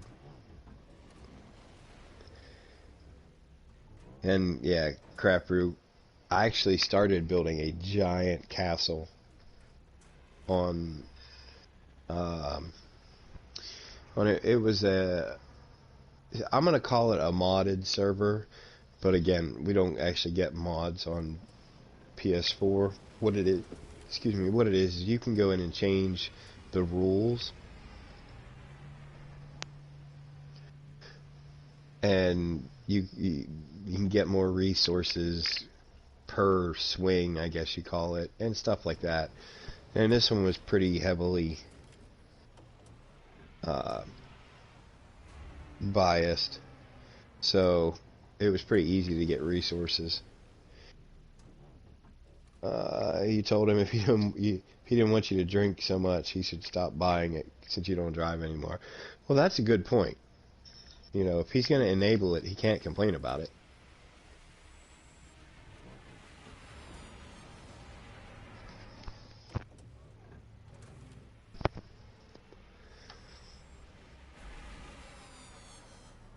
That's why we want to get Jenny into Conan.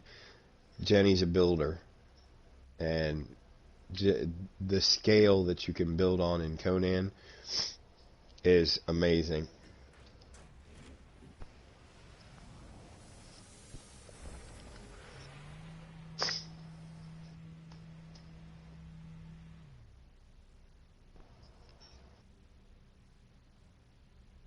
Yep, that's my story, Mary. I'm sticking to it. If he's going to enable it, he can't complain about it.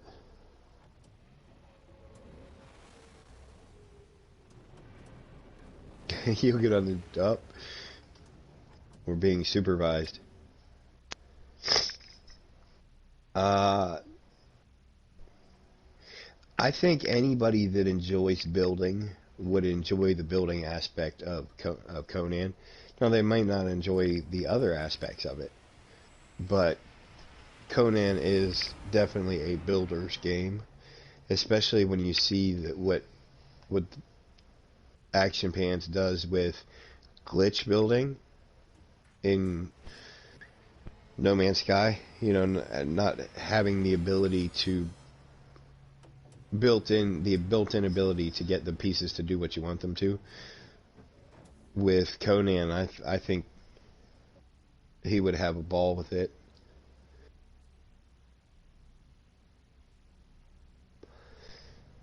But it's also, like I said, it's one of those games, it's not for everybody, you know. It's definitely not like No Man's Sky. I mean, obviously it's not set in space, and there's a lot more combat aspect to the game. You know, a lot more hand-to-hand combat. And that's, you know, some people don't like that. Some people don't. They want a slower paced game like No Man's Sky. But definitely Conan is a builder's game. I told him if I stop drinking altogether, I stop doing any housework. It's the only thing I can do, things like litter boxes, cleaning the bathroom, etc. All right, I'm back. Welcome back. All right, Crafter, so go ahead. I was Crafter said in another way, it's just like it because of the survival and building. Yeah, it is in the same genre of games. It's a survival, resource gathering, building game, and that's why I was pretty sure that Timo would like it. But it's just a different style.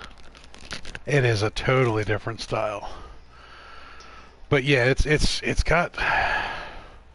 extensive. I didn't realize how extensive it was. And that's without all the DLCs. Yeah. Very true. There's a lot of upgrades with the DLCs. Let me take my meds real quick.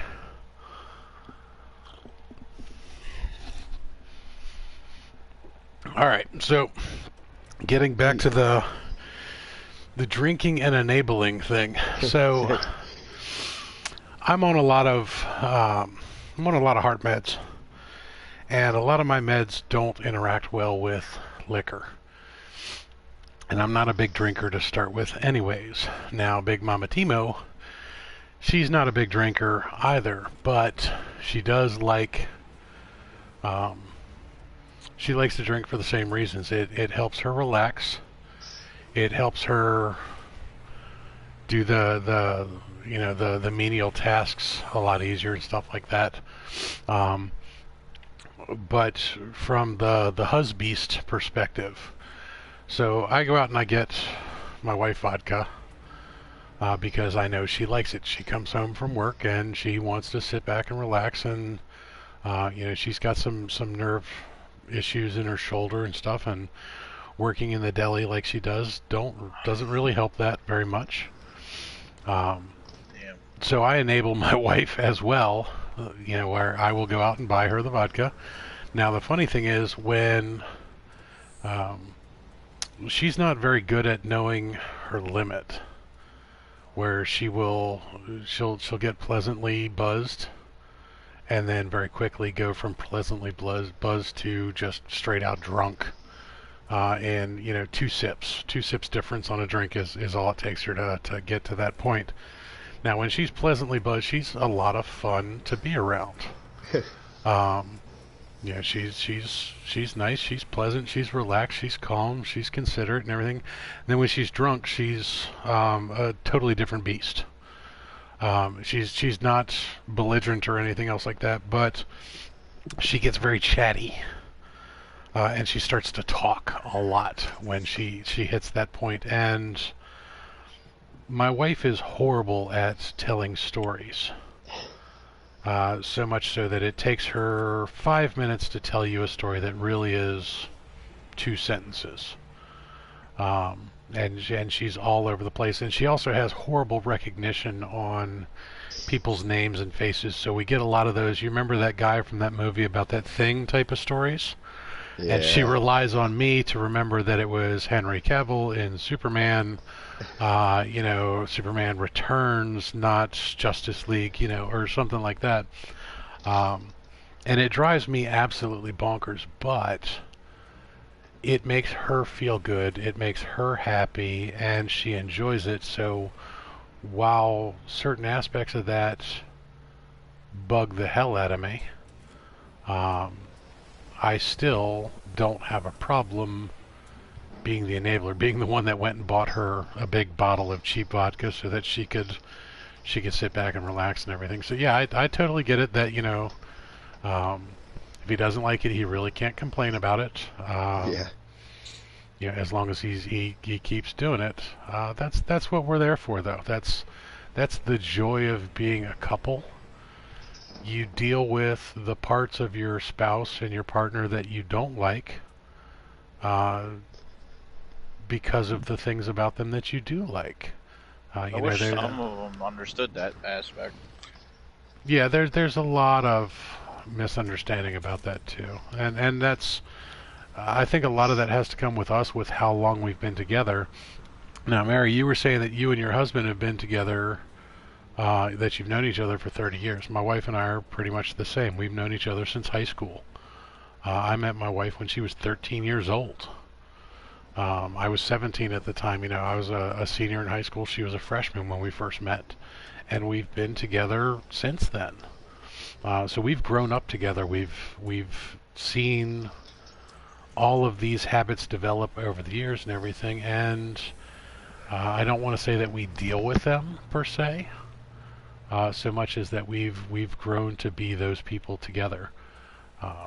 And while there's certain aspects that I don't like about my wife's behavior when she is drunk, there's certain aspects about my behavior she doesn't like when she's sober. So I'm more tolerable when she's drunk, which is fine. So yeah, we deal with it. But my wife also lets me do a lot of stuff that most spouses would definitely frown upon or not deal with. I mean, she lets me play video games for hours on end, and she lets me stream, and she lets me go out and do my LARPing stuff. And the fact that I'm self-employed now as opposed to working for somebody else in a job that made me miserable, we've worked things out really, really well.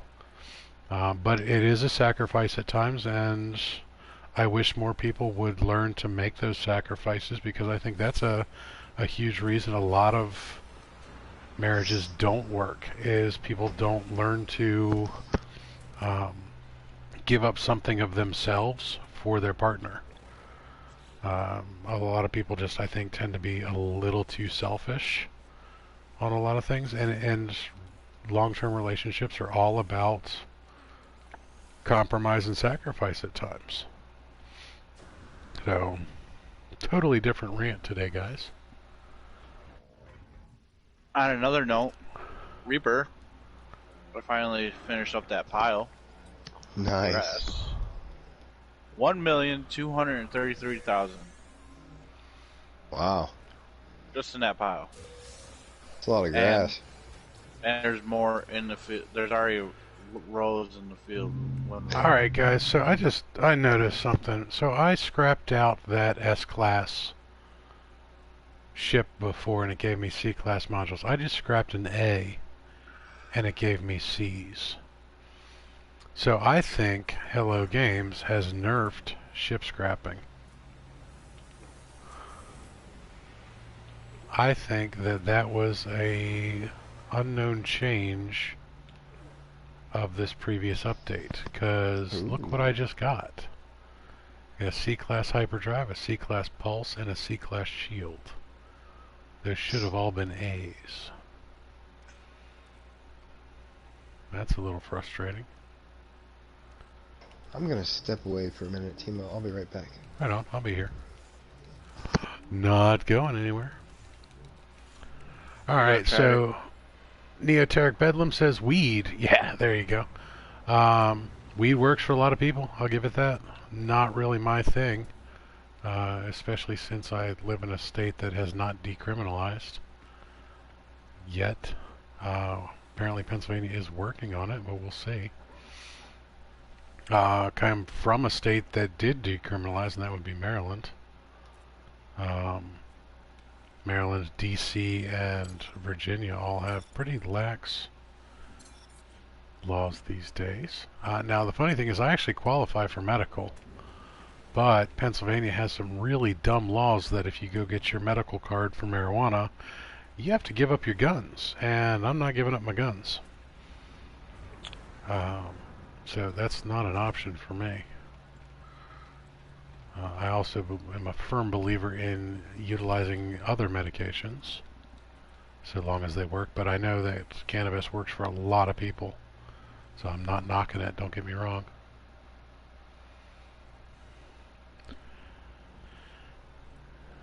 Yeah, the update that we got Monday seems to have changed ship scrapping too, which I didn't realize until just now, which is a shame because I'm a big fan of ship scrapping, and as Reaper will tell you when he gets back, I have an S-class module hoarding problem. Not only do I have just a general resource hoarding problem, I particularly have an S-class. I deleted 2 of my older saves, both of which had like 200 S-class modules from ship scrapping.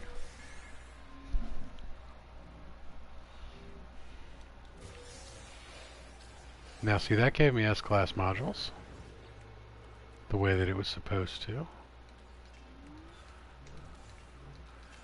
Yeah, so Canada legalized everything, was it last year? So that's a relatively new change in legislation for you guys. Yeah, I have just a little bit of a hoarding problem in No Man's Sky, Mary. And every other game that I do.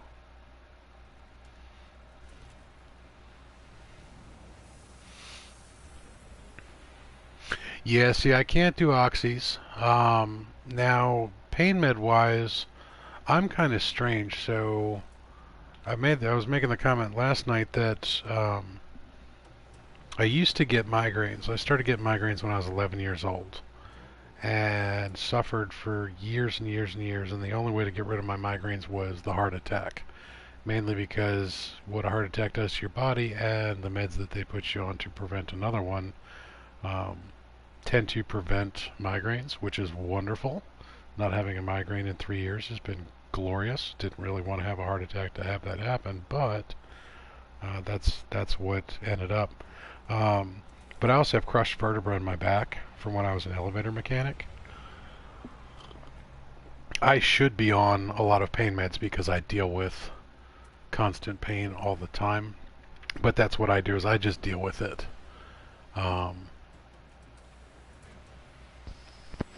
That's because Big Papa Timo's a beast. Big Papa Timo's dumb at times. Straight up dumb at times. But I avoid the pain meds for a lot of reasons. When I first hurt my back, they put me on morphine. They put me on 16 milligram tabs of morphine every 3 hours. And it was glorious for the fact that I didn't care. Ooh, that's pretty in pink. Colorless Aegis EK1. It's definitely not colorless, it's pink. It was great that it made me not care about the pain. The morphine didn't really take away any of the pain or deal with any of the causes of the pain, but I just didn't care.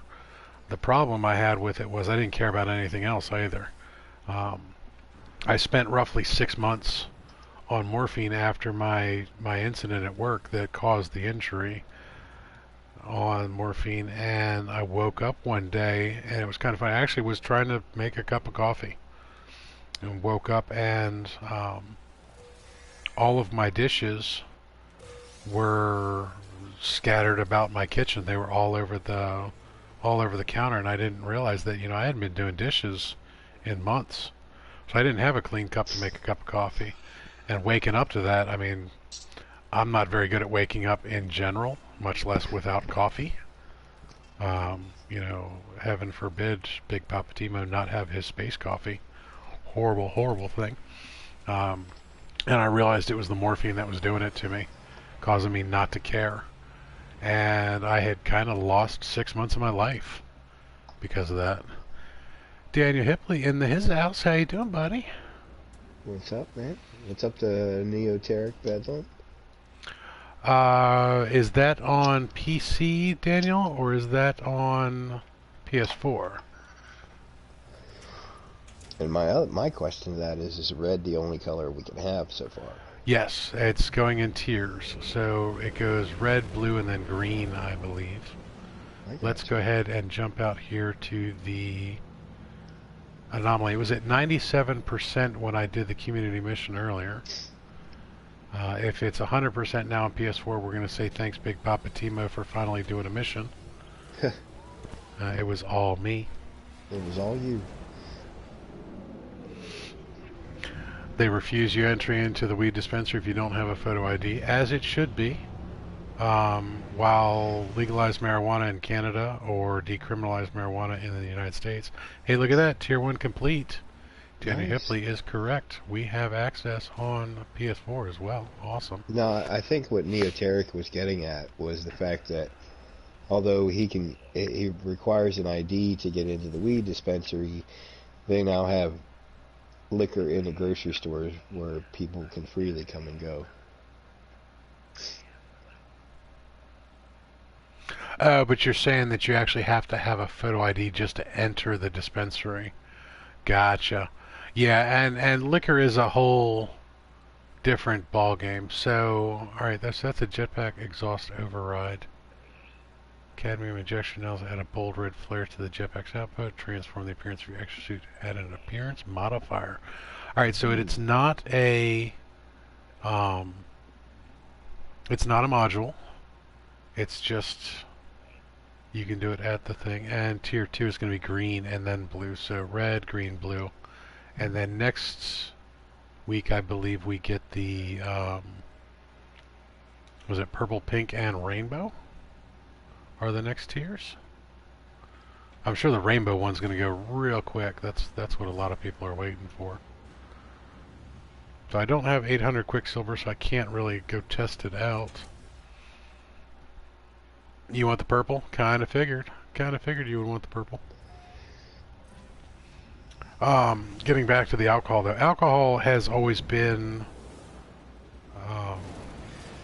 a very protected substance since the U.S. Prohibition days. Mary's asking what slot is the jetpacks, or the jetpack trails. I will go to an appearance modifier and check. While I don't have it, it might not show. It says you have to go to the appearance modifier to check it or change it. Gotcha. See, now, me personally, I think the U.S. has got it backwards. I don't think that they're strict enough on the alcohol regulations. Yeah, personally, that's what I was getting to. That all right, so it is under backpack and jetpack right there. So I have slot number 1 is just the yellows.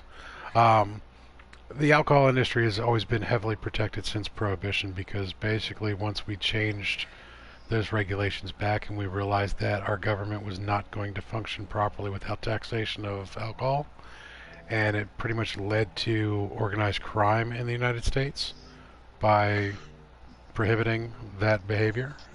People need that. They want that. The tobacco industry was not nearly as protected, and that's what led to all the stupid stuff we have with tobacco regulations nowadays. Not saying that tobacco is not a horrible, horrible industry, and as a smoker, I totally understand that, tobacco use is horrible. It's extremely unhealthy for you. Yes, they did in fact target children and minorities to get smokers at an early age, and once you start smoking, it's extremely hard to get off of it.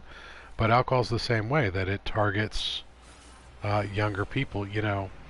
Um, sure, as an adult, you might like a coconut rum, but you're probably going to just drink a regular rum if there was no coconut, but the coconut makes it a lot easier for the younger kids to start.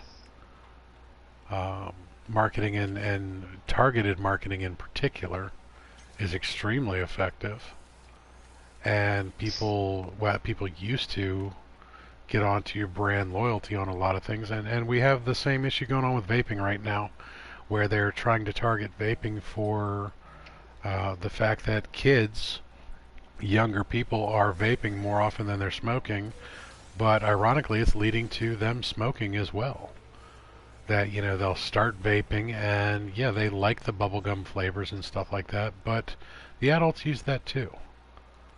I'm sitting here looking at my vapes right now. I have ice flavored. I don't know what the hell that means. I still haven't figured out why it's ice. But I have blueberry muffin as well, and the blueberry muffin is amazing. It tastes like a damn blueberry muffin while you're vaping, and that's a lot better than the burnt ass ashtray of a cigarette. Now, granted, I actually enjoy tobacco. I enjoy tobacco flavors. But that's just because I've been smoking since I was, preteen.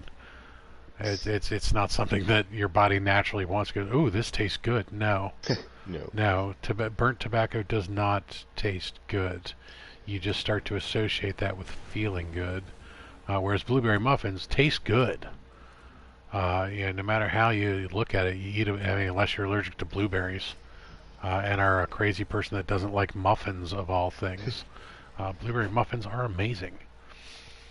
So, the tobacco industry has been protected, or not as nearly as protected as the alcohol industry, but they kind of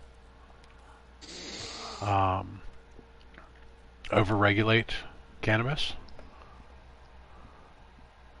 Yeah, liquor and weed is protected by the government. It's because it's taxed. And that's really all it comes down to. Now, the big thing is, with the regulations that they did for the marijuana industry in particular, because the U.S. is the same way here, too. You're not supposed to be able to get into a dispensary without proper photo ID, but it used to be liquor stores were the same way.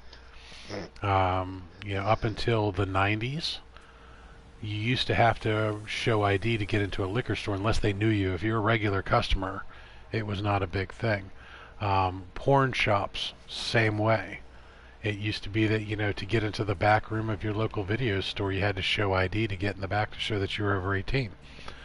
Now you can't find them. Now you can't find the back room because there are no video stores. That's the funny thing. There's the adult stores on the side of the highway, and Trucker will tell you about them, the Lion's Dens. Well, I was referring to that specific, the back room of your there's no store. local video store anymore because everything's online. And the porn industry is also extremely funny in a lot of ways because that pretty much led the digital revolution. If you think about it for real, now it's kind of ironic that I'm going to say this while I'm streaming a video game, that I don't need high-speed internet.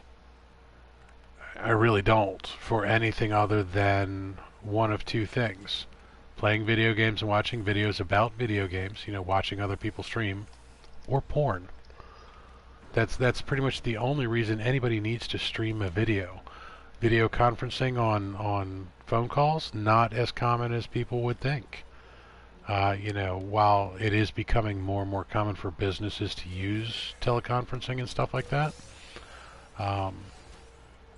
the restrictions of the equipment on both ends required for video streaming for communications are prohibitive to a lot of businesses. So high-speed internet brought to you by porn. Your choice of whether or not you watch a DVD or a Blu-ray brought to you by porn. You know, if you go back years and years and years, the difference between why did we have VHS over Betamax? It wasn't quality. Beta was much higher quality. Wasn't cost to produce. Betas were actually cheaper, less material. It came to the porn industry and really embraced the VHS format. The equipment to produce the videos was cheaper. VHS camcorders were cheaper than Betamax camcorders. Funny thing is, betas are still used in video production for news agencies. They actually still record on beta because it's an HD format of magnetic tape. Fun fact about video stores. Did you know that there is still currently one Blockbuster store still open? The last remaining Blockbuster store in the world is in Bend, Oregon. Yep, I have a friend that lives in Bend. Oh. She loves to send me pictures of Blockbuster. Their Twitter feed is hilarious too. I love Bend, Oregon. It's so beautiful up there. It is. I've been there. I've never actually been to Bend, but I've read a lot of the Twitter feed from the Blockbuster, and it's pretty funny stuff. When they call out people for not returning a video in 72 years, it's. And speaking of the Lions Den, when we're off stream sometime, remind me. I actually have a really funny story about the one in Missouri. Okay. In Alaska? Neoteric says. The one in Alaska actually shut down. Yeah, I was going to say, the one in Bend, Oregon is the last surviving Blockbuster store. There was the one up in Alaska that was right next to the Starbucks, the drive-through Starbucks, which is really just a little shack thing. Yeah. They had a catastrophic roof leak last year that caused them to have to shut down. Their Twitter feed was really funny too. Almost as funny as Wendy's. I think Wendy's is probably the best Twitter feed going on these days, because they pick on everybody. Gotta love social media. Alright, so that took a weird left turn. Yeah, From enabling your spouse to drink to porn conversations. It all comes back to porn, though. Yeah. It all comes back to porn. Neoteric says, all hail the porn gods. So another funny story is every year you have the AVN Awards, which are the Adult Video Network Awards, which also takes place at the exact same time as the Electronics Consumer Show. They both occupy the Las Vegas Convention Center, and it's basically just a big divider wall between, and the reason that they do it is because when people get porn awards for technology, they normally have to go next door to Consumer Electronics and get their award over there too. Huh. Neoteric says that the Alaska Blockbuster was featured at the AVN Awards. It got a Jockstrap Award. Nice. Yeah. From John Oliver.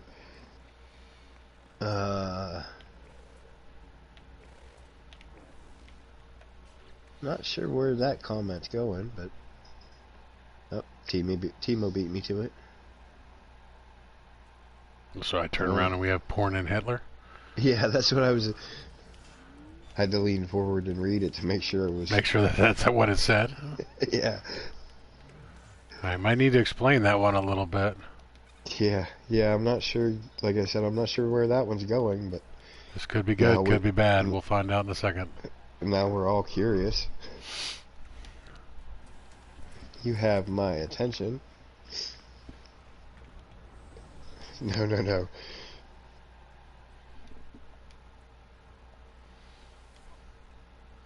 I think it's cats dressed like Hitler. Can never get enough of those videos. Sorry, social network reference.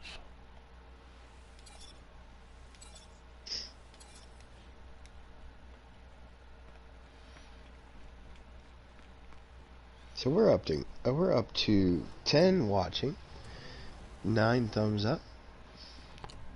Nice. Mary says, I think auto wrong strikes again. Okay, so here's my question. If that is in fact what happened, auto wrong or auto correct chooses words that you use frequently. So if you're trying to type something out, it thinks that you're trying to say this word again. Except So for my Deavante. Deavante's auto wrong is just wiggity Wrong. wiggity whacked. Now, my question is if your auto wrong has chosen Hitler over whatever you were trying to type, why are you typing Hitler so much? Unless it's in reference to porn. If you like Hitler porn, I mean, whatever, but you might want to have a different choice of porn actors. And is Yeah. there a lot of... I'm not I'm even sure. not even going to go there. yeah, I was going to say, I'm sure... On a side note, thank you, Jenny, for the shed to put my vehicles in. And, Welcome to Levi the stream, Rivers? Levi. Yeah. Hell of Oh, a time to walk in, bro. Hell of a time to walk in. Yep, you picked a good one.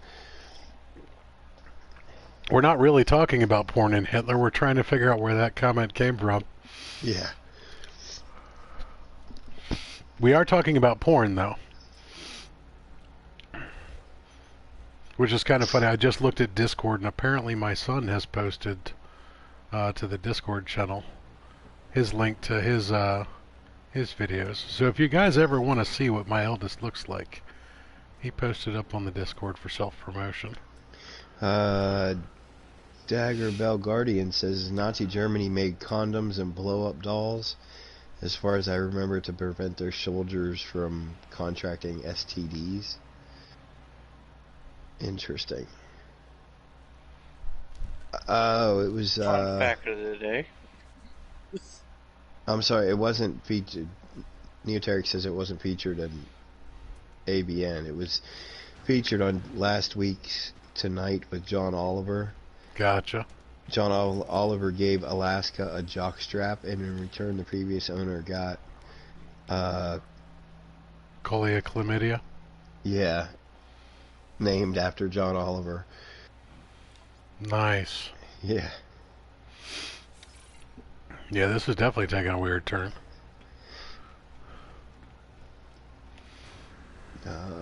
Meanwhile, back in No Man's Sky, Timo is just scrapping things left, right, and center. And he's correct. Yeah, now every conversation is going to eventually lead back to porn and Hitler. Well, if it's about the internet, yeah. I mean, because those were cats dressed as Hitler and porn. That's what everybody wants their videos to be. Again, right back to that same reference to a social network. Speaking of pets, I don't have any cats anymore. I used to have a cat, but I do have a dog. I was about to... What'd you do to your cat? He ran away. Is he on a farm up north? Yeah. Oh. Brutal. So I have a dog, and yesterday, as some of you know, I had to have a pre-meeting meeting with some of the people involved in my youngest son's treatment plan for his school and working with his autism and things like that. And we were all sitting here in the living room, and my dog, she's a Boston Terrier. She's not that big. And so she's the typical lap dog. She's very... she's an attention hog, basically. And one of the ladies was sitting on the couch with her computer. As we were talking, she was taking notes and, doing whatever she does. And she was petting my dog, and she stopped to type. And apparently my dog didn't like that. So my dog actually stepped on her computer, turned it off, put her head under her hands and picked them up off the keyboard so she could continue petting her. Nice. Yeah. Oh, chat is scrolling up pretty quick here. Yes, it is. Yep. And no worries, Neoteric. We're just going to misquote you as much as possible. Yep. Better you than us.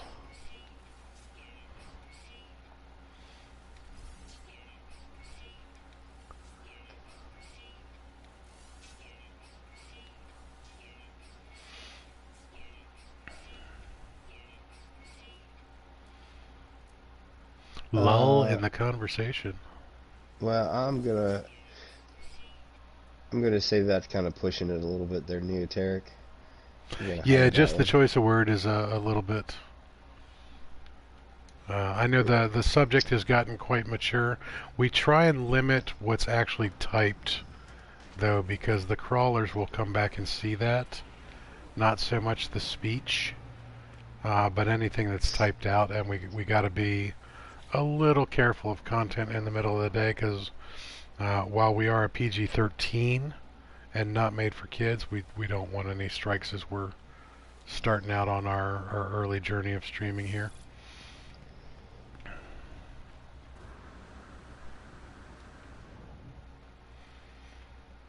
Of course, that's assuming that's what you meant to type. And if that's not what you meant to type, man, you really need to reset your autocorrect. All right. Porn and Hitler in that one. No, I'm gonna hide that one as well. Again, it's that word that's getting you there, Neoteric.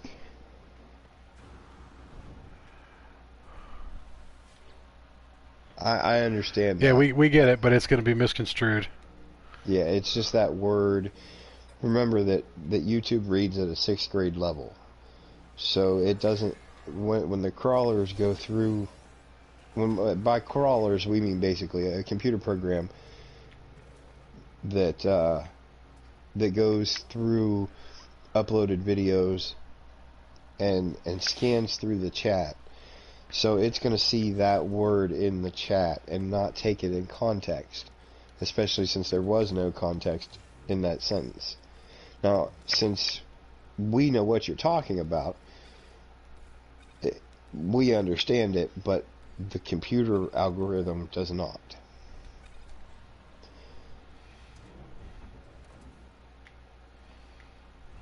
And like Timo said, although we are PG-13. Yeah, PG-13. We're not really a TVMA. Yeah, we're not TVMA yet. We're not Mary Lizzie here. Yeah, we're, and especially now you'll find that on our later night streams that we are a little more free and lax. Yeah, but again, not as much in the text chat as we are just talking. I think we may have an exotic coming in here. Ooh. Nope, it's not an exotic, just a really tall explorer. I got all excited. I thought we were going to see the exotic for the system. Was that a compliment or a diss? Always a compliment, Mary. Always a compliment. If you haven't had a chance to, definitely go and check out Mary Lizzie on the Tubes of You.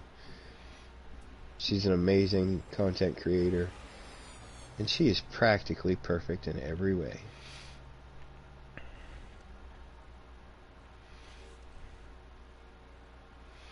Alright, so I have done a pretty good job of filling up the inventory of that ship.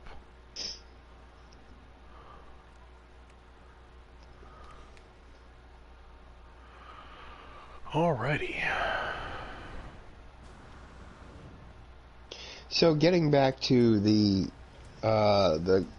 conversation you were having as I stepped out about the whole nerfing of the scrapping of ships. Yeah, so it's not every time. So I don't know if it was an intentional nerf or if it's just a glitch. Because a lot of these A classes I've just been scrapping have in fact been giving me A's. Like we'll check it out on this one to be sure. But I had A classes and S classes give me C class modules. KJPC Gaming in the house. Uh-oh.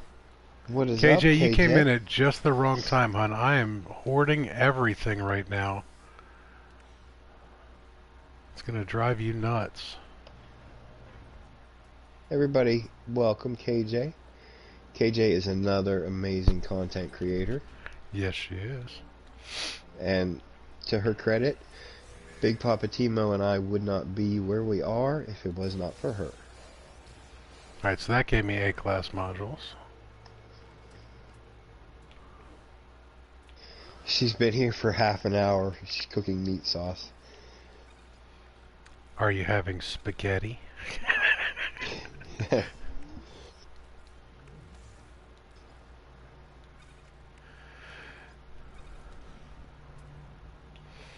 So, I got to get back to yesterday's conversation. Reaper called me out on the whole region of Italy thing with pasta names. He is in fact correct. They are not regional. That's actually sauces. All of the noodles have specific names based off of either Latin or Italian, and spaghetti comes from the word cord. Penne, you said, was pen or quill, which doesn't make any sense to me, but I was looking at this giant flow chart of all the different pastas and everything else like that, and while some of them do in fact come from specific regions that have very similar names, they are all basically language based on what they look like the bow ties. Look like bow ties. The rigatoni was something. Ravioli actually meant turnip, surprisingly enough. And so I did a little bit more research on that. That was because raviolis originally were filled with turnips. That was the filling of choice for raviolis back in the day. And KJ is clarifying that if it has salt in the ingredients, then it's a noodle. If it doesn't, it's a pasta. Good call, good call. It was an interesting conversation yesterday, for sure. Yeah, it was. I blame Timo for making me do pasta research. Hey, we all learned something yesterday. It's a wonderful thing when everybody in a stream can learn something. Except for KJ. KJ already knew everything. Yes, turnips. You don't like turnips? How can you not like turnips?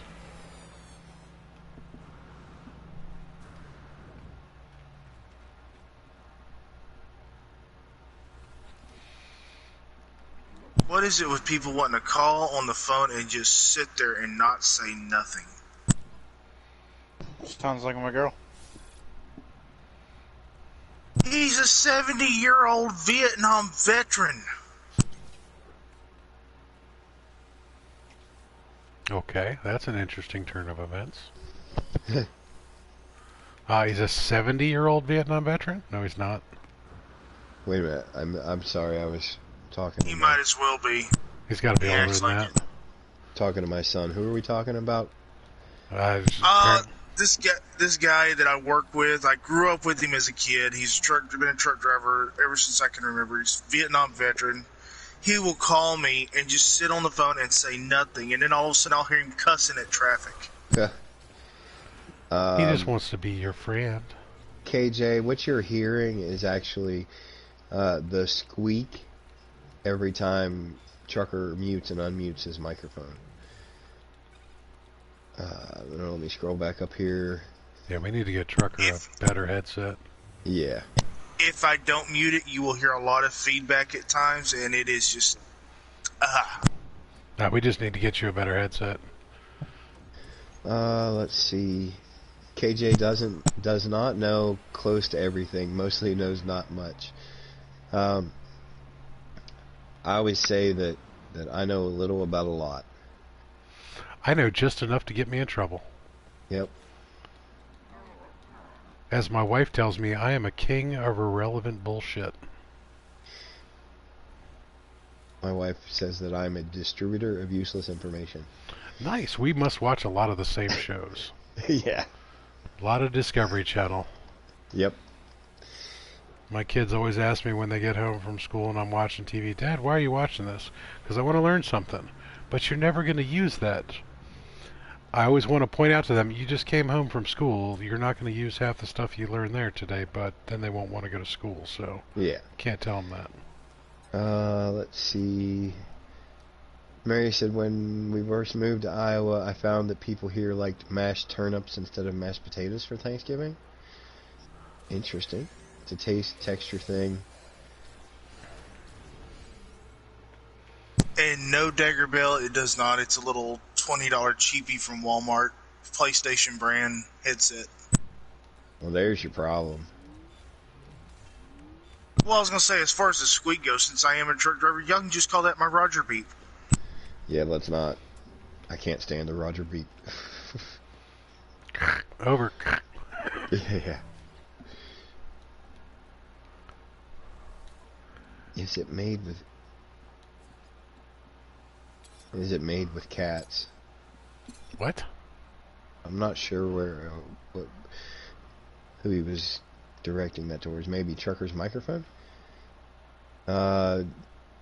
Dagger Bell Guardian says the foam tip cuts out a lot of the feedback. I tell you what, though, my headset doesn't have a foam tip on it either.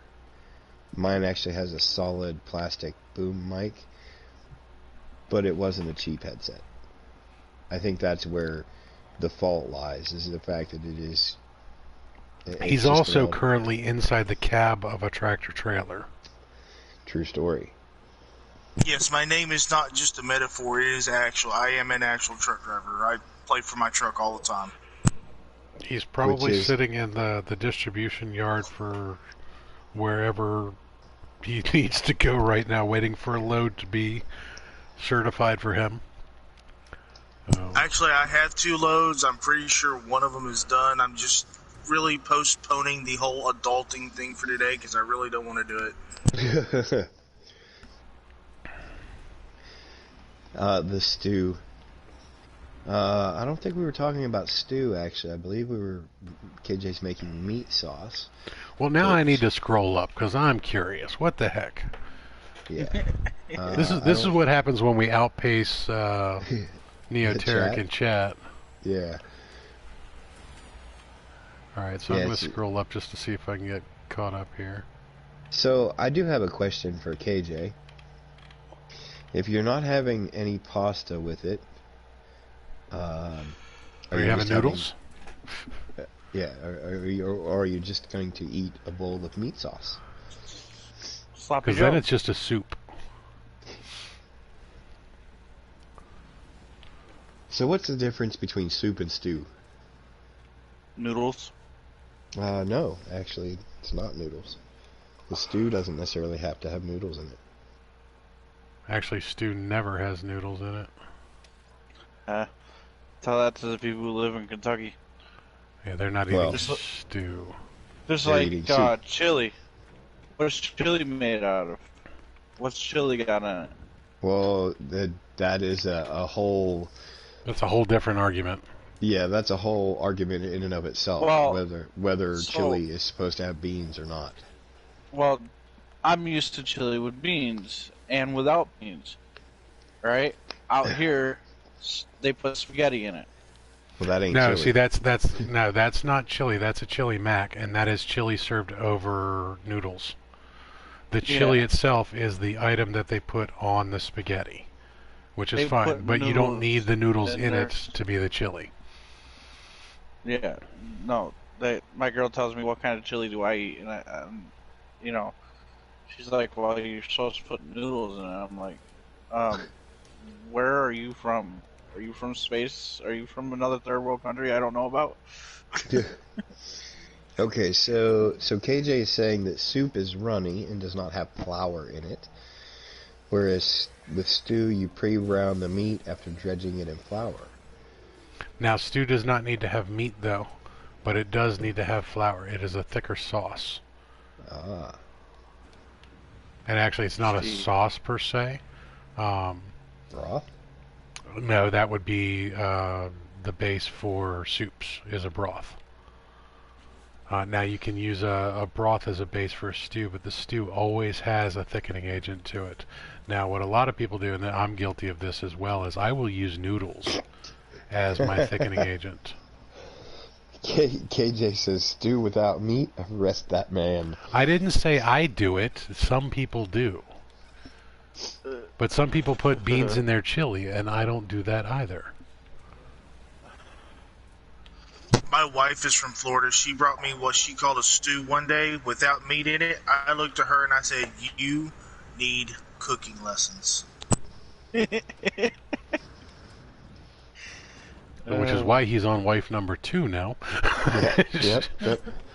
And after he downloads Conan Exiles, he'll be looking wife for wife number 3. 3. No, he got permission. No, he got permission for Yes. 7 Days to Die. What? No, I got permission for both of them. Now Oh, I just have to nice. wait till I can get the money for them. Oh, well, Conan is Go only mug another $20. trucker. Go mug I know another it's trucker. only $20. Call your I know it's only Vietnam 20. vet friend and tell him that for a 4-hour conversation on the phone, he needs to send you $20. Yeah. Are you kidding me? He'd rather spoil my dog with steak and then let me deal with the repercussions. Tell him the $20 is for the dog. Yeah. Yeah, Neoteric says, damn you foodies, now I'm hungry. I know, right? Craft Brew said chili dogs. Nice. Chili dogs are good.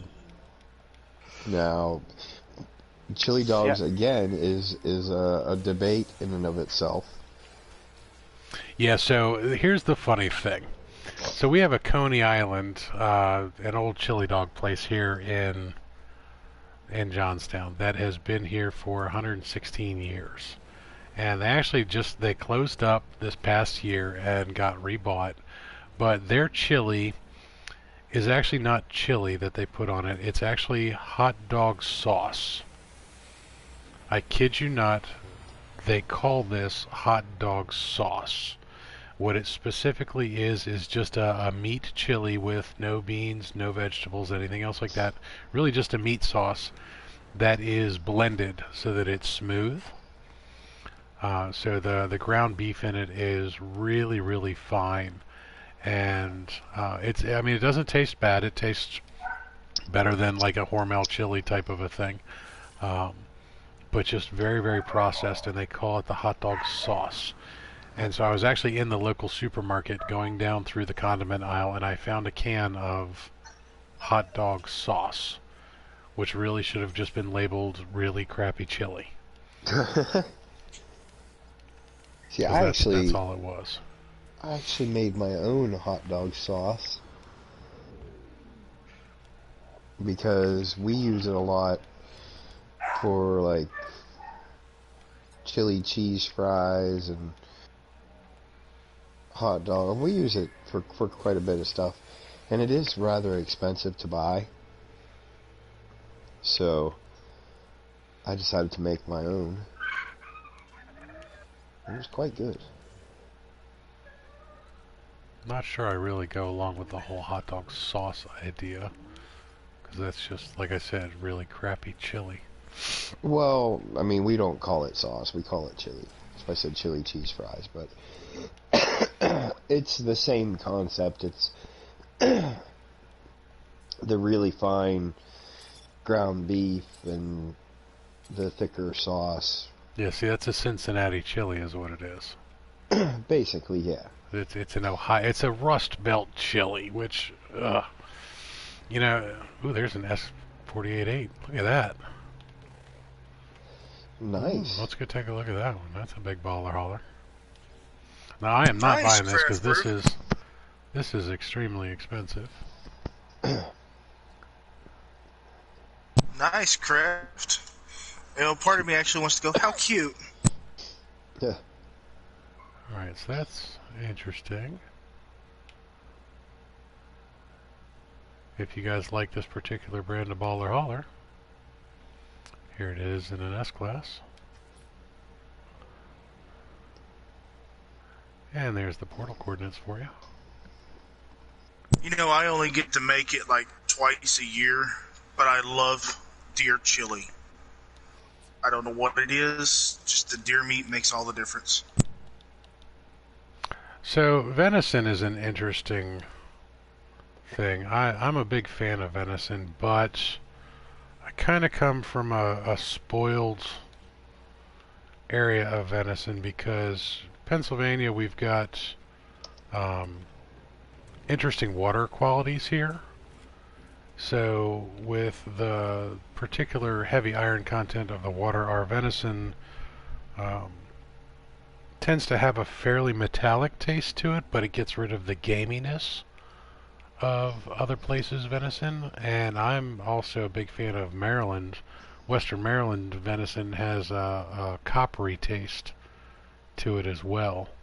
That gets rid of the gaminess. So, I'm a big fan of venison. I like what they call baby jacks, little like the Slim Jim sausages.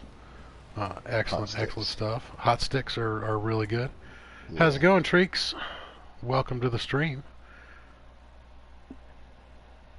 What is up, buddy? We have gone from alcoholic spouses and enabling spouses to porn to venison.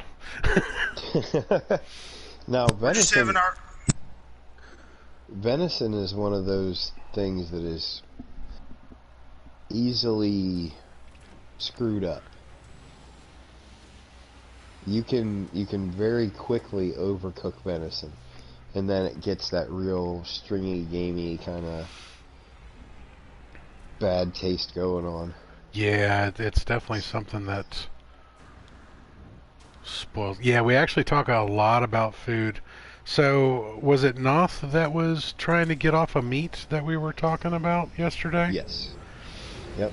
And on a similar line of conversation with that, we were talking about how Noth is trying to cut out meat from his diet, which I don't really agree with personally. But if it doesn't make you feel good, then yeah, you shouldn't be eating it. So I really can't argue that aspect of it. Why can't I work my freighter there? And I had brought up alternative meats like bison and emu and ostrich, which are, ooh, these guys are not going to have a good day. Let's see if it actually sends my freighter into lockdown. Mary Lizzie makes a valid point. It is the mid-lunch crisis. Touche. And we were talking about cats. We have to get back to Neoteric's cats. If you guys want to see his cats, go check out Mary Lizzie's pet section. Now, I wanna say something. Craft Brew said you have to add pork if you use it as a burger or it's too dry. For what? For venison. Now, I agree with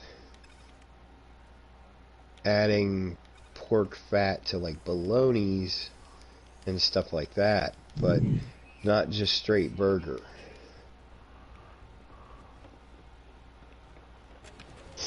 A lot of the dryness of a burger tends to fall down on how it was cooked. Yeah. I have a whole bunch of stuff in my inventory I don't need. Imagine that. Imagine that, KJ. I'm hoarding again. Big hoarder Timo. That's right. That's me. Big order Timo.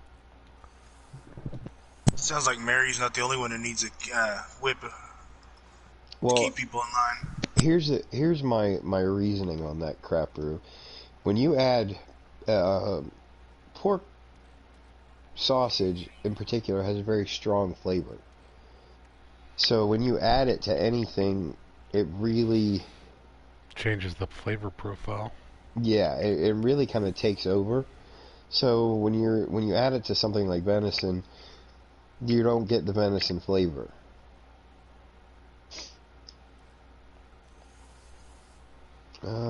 Tweaks wants to know, where do you get Tritium? Tritium. Ah, well, that's an easy one. Let me go back outside real quick. We will show you. Yes. So pretty much everywhere you go in outer space, between planets, between space stations, and everything else like that, you have easy access to asteroid fields. I actually believe I parked just outside one. So basically we have this asteroid field right here, and if you want easy tritium, all you have to do is come in here and start shooting stuff. You're going to get silver, gold, platinum, and tritium from asteroids. Now, see these spiky asteroids back here? Those are always going to be the rare metals. They're going to be platinum or gold. These solid ones tend to be things like gold or silver. Sometimes they're platinum, but these little chunky guys, those are the ones you want to shoot, the ones that just pop right off the bat. Now they did increase the amount of gold and silver gotten through this, but you'll get tritium from a lot of those, so you just got 45 from that one. And then you'll also get tritium hyperclusters from some of these, which you can break down into just straight tritium. But just basically go shoot a bunch of asteroids, or you can buy tritium from a lot of the galactic trade terminals. Sorry, not galactic trade terminals, the vendors on the ships on space stations sometimes will sell tritium. Treek said they're going to get No Man's Sky soon and wanted to know the basics. Well, you've come to the right place. Yeah, so drop some links for some Discords there, Mr. Reaper. Myself, I'm a content creator. Fear the Reaper is a content creator. KJPC Gaming is a content creator. Mary Lizzie is a content creator. We all do stuff tailored towards just general gameplay. If you like to get into the permadeath aspects, KJ would be the go-to content creator for the permadeath stuff. I have a couple beginner's guide stuff on my channel that will teach you the basics. But Reaper's going to drop a whole bunch of links to other channels and some Discords if you need to talk to some people and find out some information. Community is absolutely amazing. Lots of excellent people out there that are perfectly willing to go out of their way to show you stuff and teach you stuff like that. Your pulse engine will actually take tritium for a refuel, yes. Tritium or pyrite, I believe. I thought it was uranium. Uranium, sorry, yeah, you're right, uranium. I was going to say, I think it's uranium for pulse and pyrite for launch.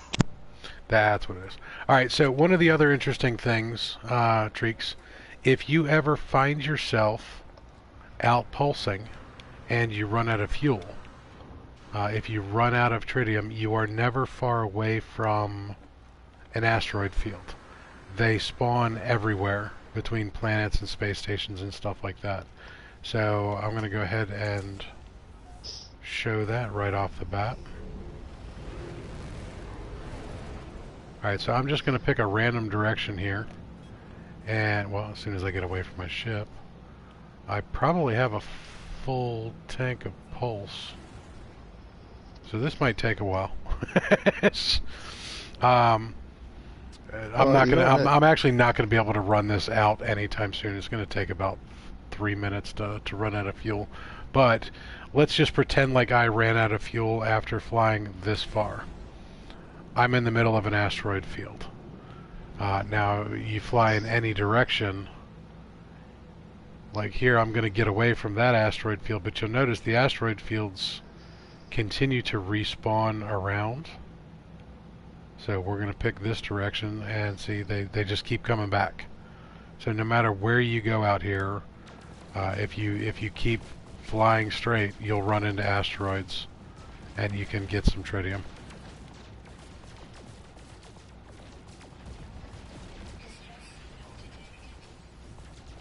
Distress signal.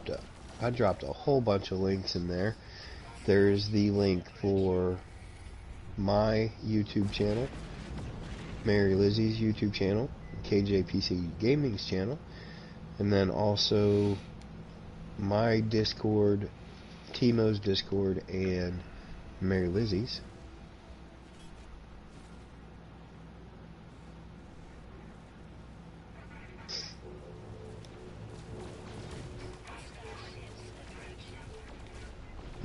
KJ is correct. Once you get into the game, there are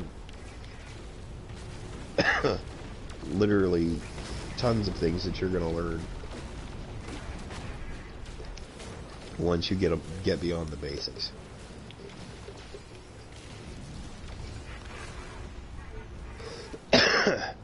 We've been playing for quite some time, and we still learn stuff. We learn new stuff all the time.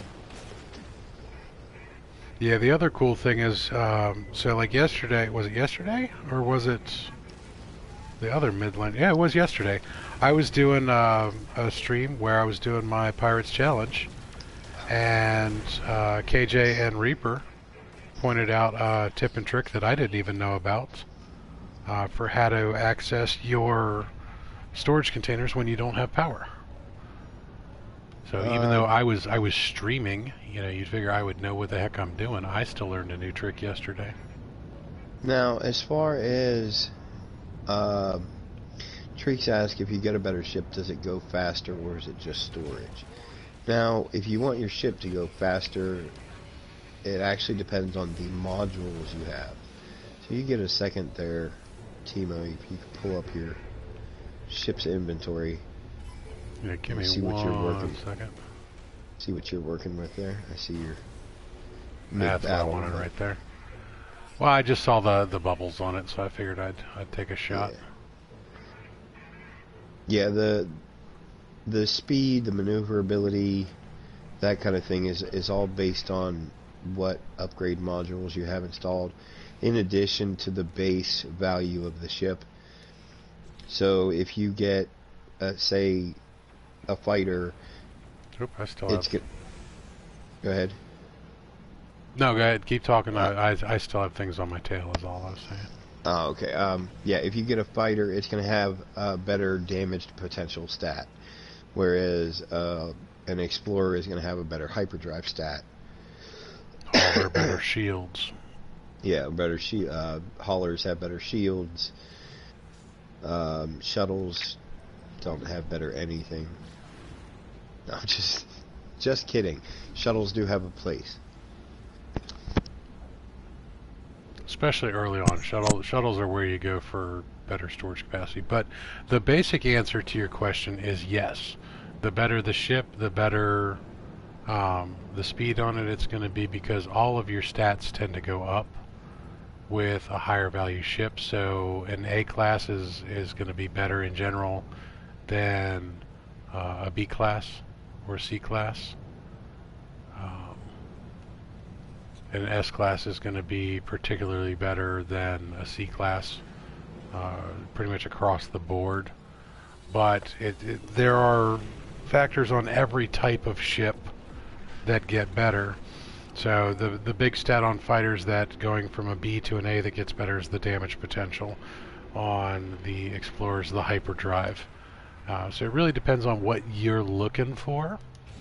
If you want something with better storage. Now the other thing is, with the way that they've done ship scrapping and storage augmentation, I'm in a fighter right now and I have 42 slots of regular and 14 slots of technology. It used to be that the only ships that would have that much were going to be the haulers in the way of storage space, which would be a ship like that naturally has 47 and 8. But I also have my Explorer back here that has 42 and 14, the same as that fighter, because you can upgrade your storage slots by using the storage augmentations that you get, which are these items. So I currently have 21. So I can add storage slots to the ships. Now, when you get to a certain point, like the particular one that I'm in now is a B-class Explorer, I can't get these 6 slots over here yet until I upgrade this ship to a higher level. So I'm going to have to spend 50,000 nanites to get it up to an S-class.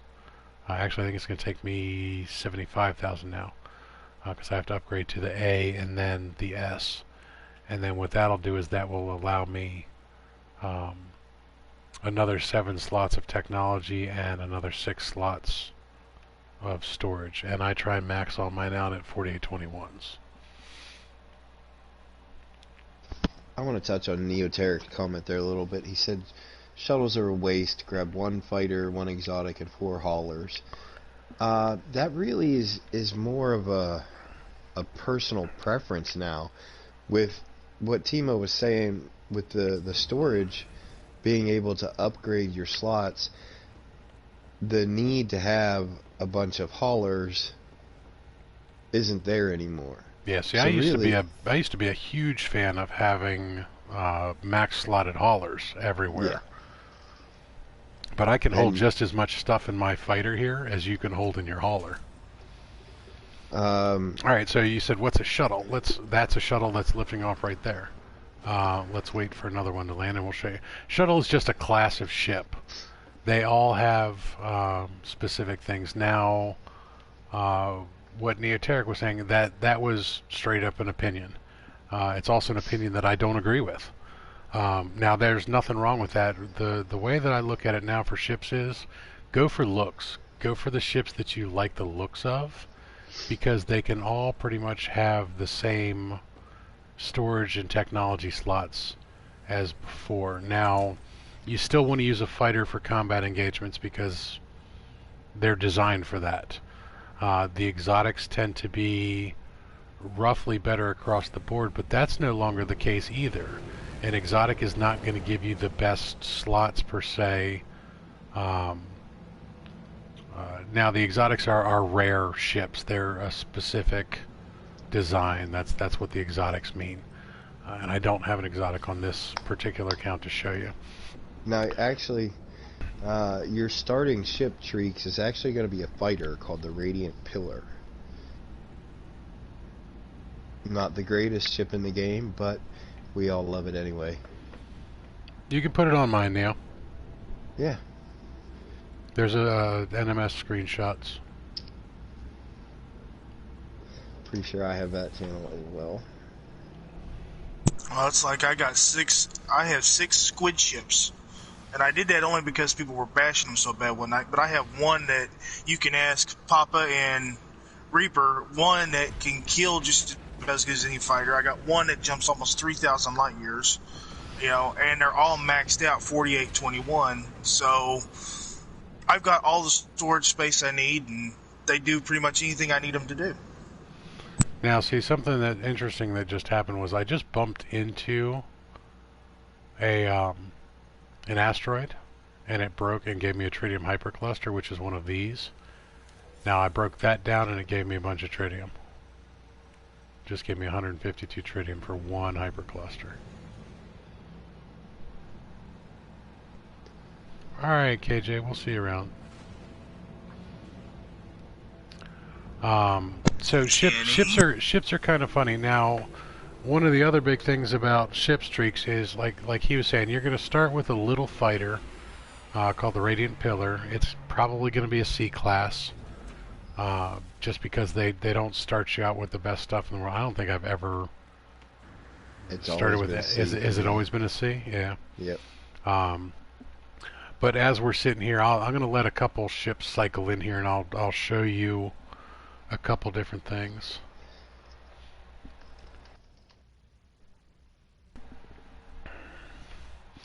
Nice, Daniel Hipley. Yeah.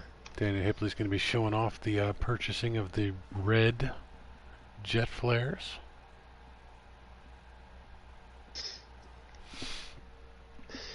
Now, of course, now that I want to show off ships they're not landing, Yeah.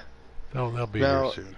Neoteric touched on a point earlier, and there again, where the ships you want, or let me rephrase that. The ships that you're going to see are based on the system that you're in. So if you're in a system and you don't like the looks of the ships that are flying around, just move to another system. Now, if you want the higher class, the A's and the S's, then you're going to want to go to a system that has a high tier economy. And to explain What that, I'm currently in a Viking system. Mass production is the economy, and it's opulent, so it's a high tier. But it's also rowdy, so it's a relatively high conflict level. So by being Viking, there's going to be more fighters here. In a rowdy system, there are going to be more fighters, and they're going to be higher level because it's an opulent system. What's up, baked beans and toast? But Welcome there to the are going to stream, be buddy. a whole bunch of different things. So like this is a hauler here. That's a C class. That's my fighter. It didn't come from here. Here's another fighter. It's a B class. That's an explorer. Also C class. So it's actually kind of funny because we were talking about the high tier economies giving you better ships, and this one is actually giving us the lower tier ones. Now I personally don't like the looks of that hauler. That's kind of a cute explorer, but not really what I'm looking for, and I don't really like that style of fighter. So what Reaper was saying was, if you don't like that, go to a different system. So what I'm going to do here is I'm going to jump to a different system. I'm going to show you kind of what we're looking for on the galactic map. Alright, Daniel Hipley, let's see. Neoteric is asking if we have all of our glyphs. Yes, we do. And Daniel Hipley said you can turn any starship into a Class S. You can. However, it is expensive. To go from a C class to an S class is 85,000 nanites. Nanites aren't that easy to... They're not as easy to get as units are, I guess I'll say. Because there are ways to farm nanites and to get that many. But, especially early in game, it's easier to get enough units to buy a ship versus upgrade it. Yep. And there are plenty of guides out there that show you how to get units quickly early game. Before you warp, Neoteric, were you asking for the system glyphs of the system he was in?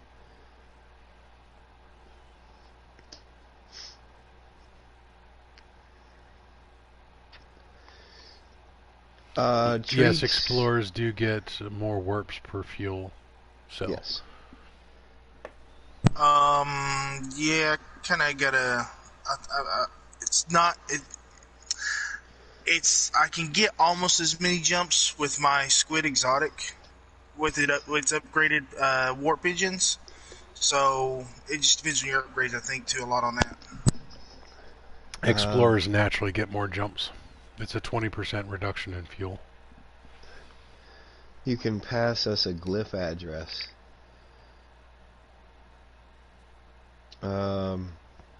I think he was directing us to a specific system. Oh, I've got plenty of systems I could go to for a bunch of different things. It all depends on what you're trying to show.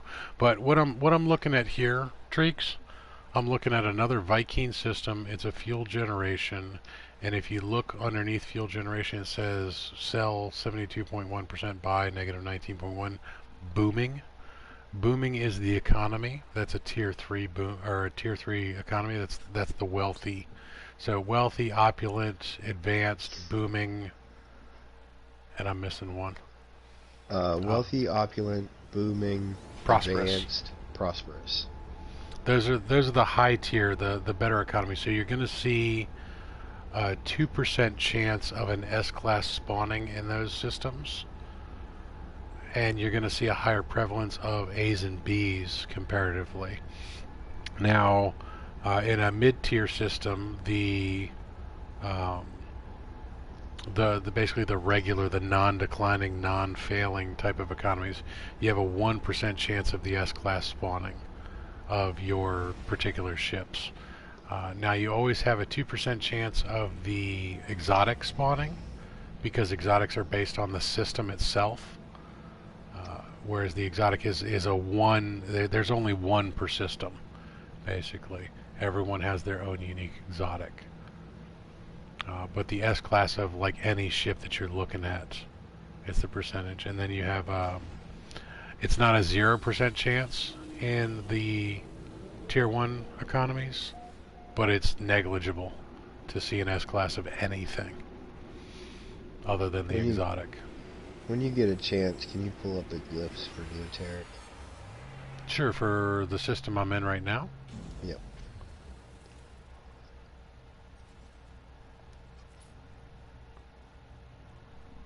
There you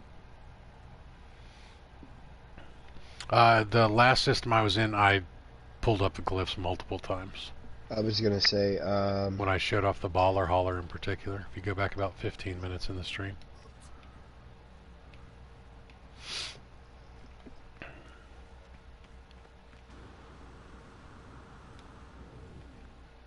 Alright, now so this has an alarming rate for conflict. So there's going to be more fighters. Yes, I'm spending 1 million units per ship upgrade, or per suit upgrade. I don't care. Now, why I came to a Vy'keen system, I was specifically looking for the Vy'keen, was so that I could get the extra nanites. So when you come into the Vy'keen systems, make sure you come into this back room over here and grab that off the wall.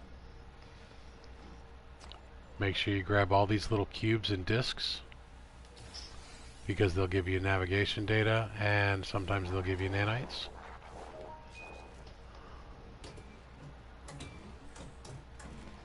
Check all the little tables and everything else like that. Like here's another one over here.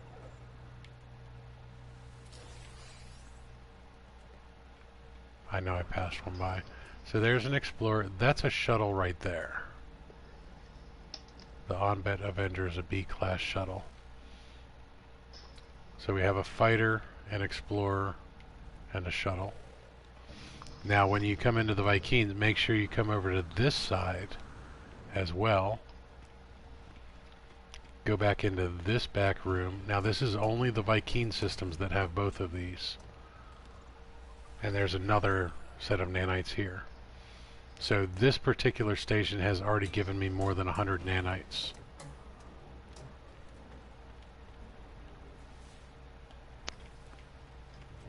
There's an interesting fighter. There's a B class.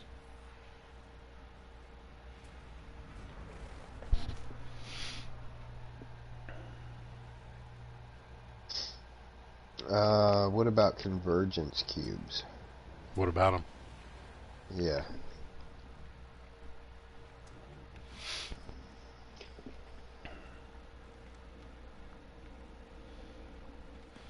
Now the other thing, Treeks, every time you come into a system, look for an alien that looks completely different than everybody else. Those will be travelers. I don't have one in this system, and I don't know anyone off the top of my head that actually has them. Hey, Timo. Yes, sir. What's in the box? Oh, good call. Good call. Thank you. What I actually needed to do real quick was I needed to see, I don't have all the portal glyphs on this particular save. So I need to look for travelers. And what you do with the travelers is if you see that alien that looks completely different than everybody else, they are going to offer to trade with you. And then if you ask them where they're from, you'll pay them 100 nanites, and they'll tell you where their grave is. Go to their grave and get the glyph. The Surge of Navan, C-Class. Now, Neoteric is asking where you get Korvax convergence cubes. Okay, so one of the easy ways to get Korvax convergence cubes is to go to Korvaxian Systems and talk to the spaceship pilots, particularly on planetary surfaces. That's the fastest, easiest way, is go buy them from pilots at the trading posts in Korvaxian Systems. Other than that, they come randomly in boxes. You're going to find them more in Korvaxian Systems than anywhere else because it's a Korvaxian item. I get them a lot from frigate missions. Frigate missions will give you a bunch of them, actually. That's a good point. Now, speaking of frigates, all these little green guys that just popped up.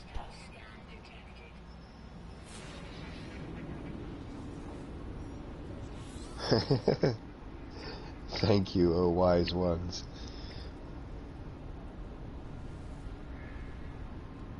Our pleasure. Let's hostile ships on approach. You don't say. It offends me, interloper.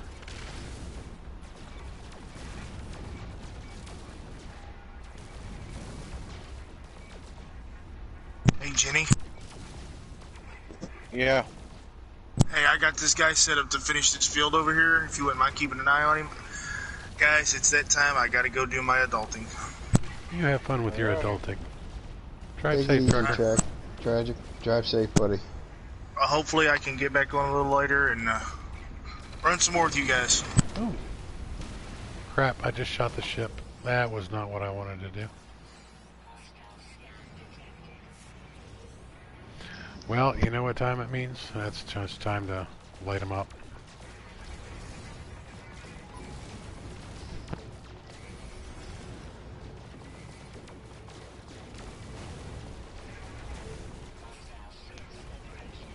Yeah, I'm sure the hostile ships are approaching. Shot this poor thing right in the ass.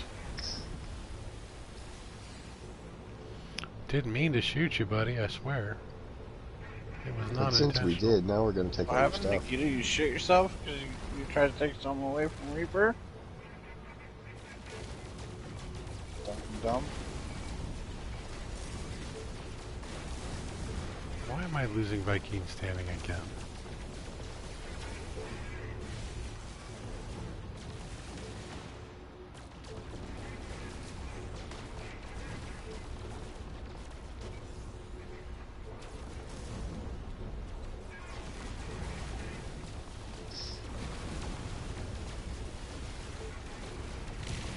This ship is all over the place. Ooh, shield's down.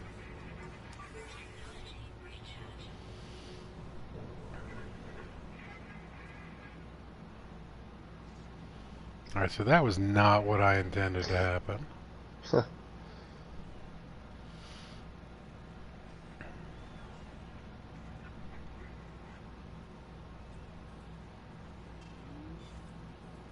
Escape possible, okay. Not that I'm trying to escape.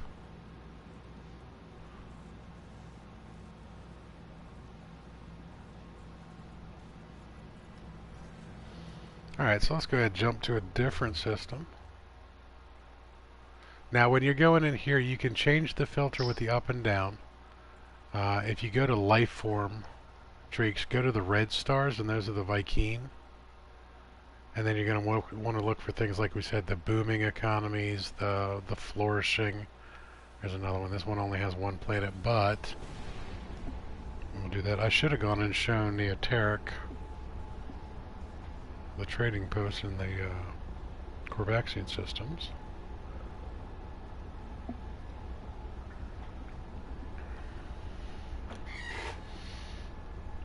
Now when you're beginning to play, it's hard to jump from system to system to system because you're going to be in that Radiant Pillar, that little teeny fighter that you get at the beginning. It has a horrible, horrible hyperdrive that you're only going to have a jump range of about 250 light years. That's if you upgrade it. Otherwise you're jumping at like 100, which is most of the closed systems. And you're also not going to be able to get to most of the wealthy ones until you put upgrades in your hyperdrives, like the indium drive or the cadmium drive that allow you to jump to specific star systems. You can still find the wealthy ones that are not in those specialized stars, but they're fewer and farther between. I also forgot to go to the anomaly in the last system and get my other suit upgrade. This is also another really cool trick. Every time you come into a new space station, get your suit upgrade from this guy, and then once you've done the quest line for the anomaly, which is pretty early on, when you come in here I'm going to show you where to go in the anomaly as well, because you can get another suit upgrade in there. Now early on they're not 1,000,000 units per upgrade. They start at 5,000 and just start working their way up.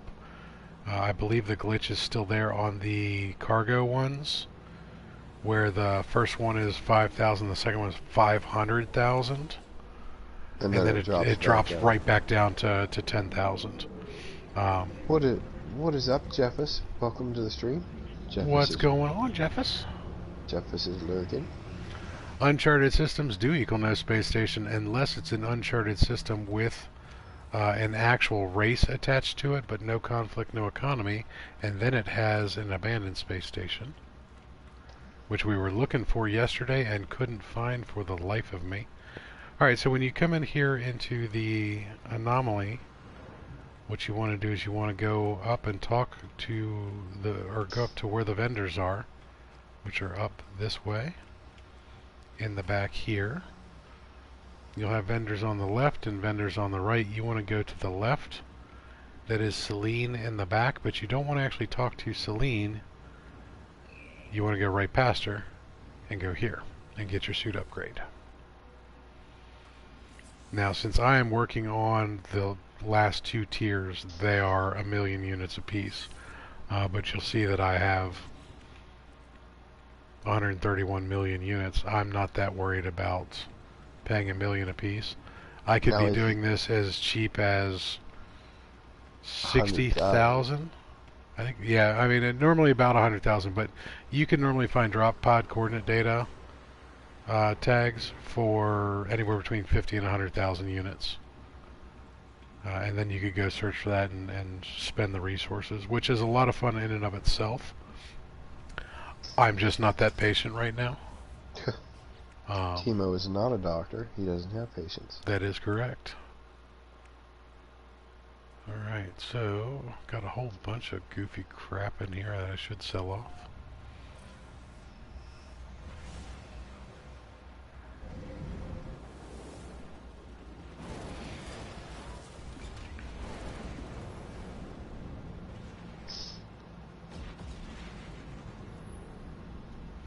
Alright, now what I was actually trying to do last time before I inadvertently fired on the freighter is I was going to look at frigates. So you see the little green tag there for him. It means they're available. We're going to inspect the frigate. And we have a C-class, 10 successful encounters, 50% done with their mission. They've done 2 expeditions, they've been damaged once. Combat rating of 17, not a bad start for an early combat, and I'm going to buy that one. So I ran into one earlier, Reaper, that we were basically looking for crappy beginner C-classes. Yeah. And the first one that I run across was like a maxed out S-class. Nice. I'm like, son of a biscuit. I didn't want to spend, 7 million units. Yeah. On it, but it was so tempting. It was an exploration one, and it had really good stats across the board. I was gonna say, did it have any missions left in it? It did. It had a few missions left in it, but it actually had, as an exploration vessel, it had like a combat rating of 17. Oh wow! An exploration rating of 35. An industrial of like 10 and trade of 10. It had good stats. Ooh. I'm going to grab that one too because I need the combats early. Alright, so that is that system. Let's take a look at some planets real quick. Already scanned that one. And this is the only planet in the system. Hostile scan detected, really? Submit or perish, interloper. Alright, now here's one of the goofy things you can actually do. You can refuse and then they appear and then they try and shoot you. You can comply and give them 8 million units. Or you can bargain with them. Just for gits and shiggles, I'm going to bargain with them and see what they do. See, he called me no better than a geck. Oh no. I got insulted. I wish he'd pop in now and I had to shoot him in the rear. Yeah. But he didn't attack me. Now, Again, I don't really care about the money aspect of it. But we want to show Neoteric Corvaxian systems. So Corvaxians are going to be blue. Now, when I do jumps, I tend to look for rich economies regardless, no matter what I'm doing. just because it's better for the trade. Although those trade numbers suck. Yeah. 58 and 18.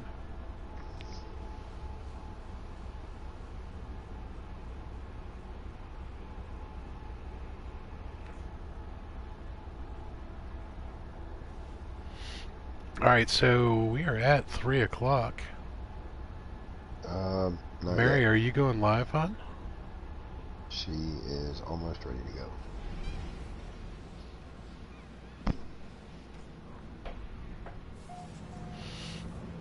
Alrighty, so what we're going to do here is instead of scanning the planet, we're going to use our economy scanner and scan for a trade outpost.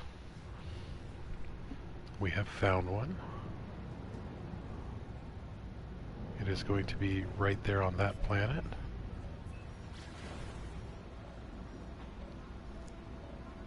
I don't know who's calling me on the phone here. Who is this? Oh. Dreams of the Deep. Dreams of the Deep. Totally forgot I hadn't started that message yet, or that mission yet.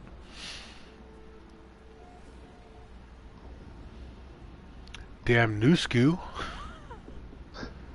is the name of the planet. Thanks, procedurally generated names.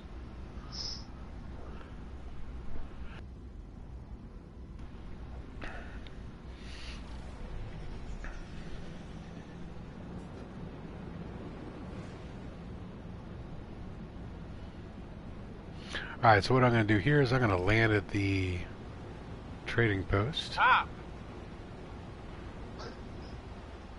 Try and figure out why Jenny said, ha! I I thought didn't he say said hi, stop. I said stop. Yeah. Stop. Ooh, that was a Reaper was symmetrical explorer. Reaper was in my face licking me. Reaper, stop licking Jenny. Oh, but it's fun. Gets a little confusing because Jenny's dog is named Reaper and likes to lick his face, and my co-host's name is Reaper and Does not like to lick Jenny's face. does not like to lick his face. Alright, so here's a neat looking explorer right here. In case you guys are wondering, I will show off some space coordinates for this planet too, or this system. Down the lower left hand side there are some coordinates. Trying to get a good view of the ship with the coordinates in there as well. Alright, maybe hide yourself. I want to take a picture. Alright. Alright, and then what I'm going to do is I'm going to talk to this guy. Come here, this guy. Hello. No, I want to Hi. talk to the pilot. It was clicking on the ship, it was clicking on the landing thing. Buy items from this life form. Corvax convergence cubes. He only has 5. He has 4 casings. And also here, Treek, you can get tritium from these guys quite often too. So if you just need to Mary. buy, and you're up there. Mary is in fact live with her Atlas newbie stream. Alrighty. Well guys, we have been streaming a lot longer than I had anticipated. So we're going to call it here, and Reaper is going to drop a link to Mary Lizzie's channel. And we would love it if everybody jumps over there and drops a hashtag lunch raid when you get there.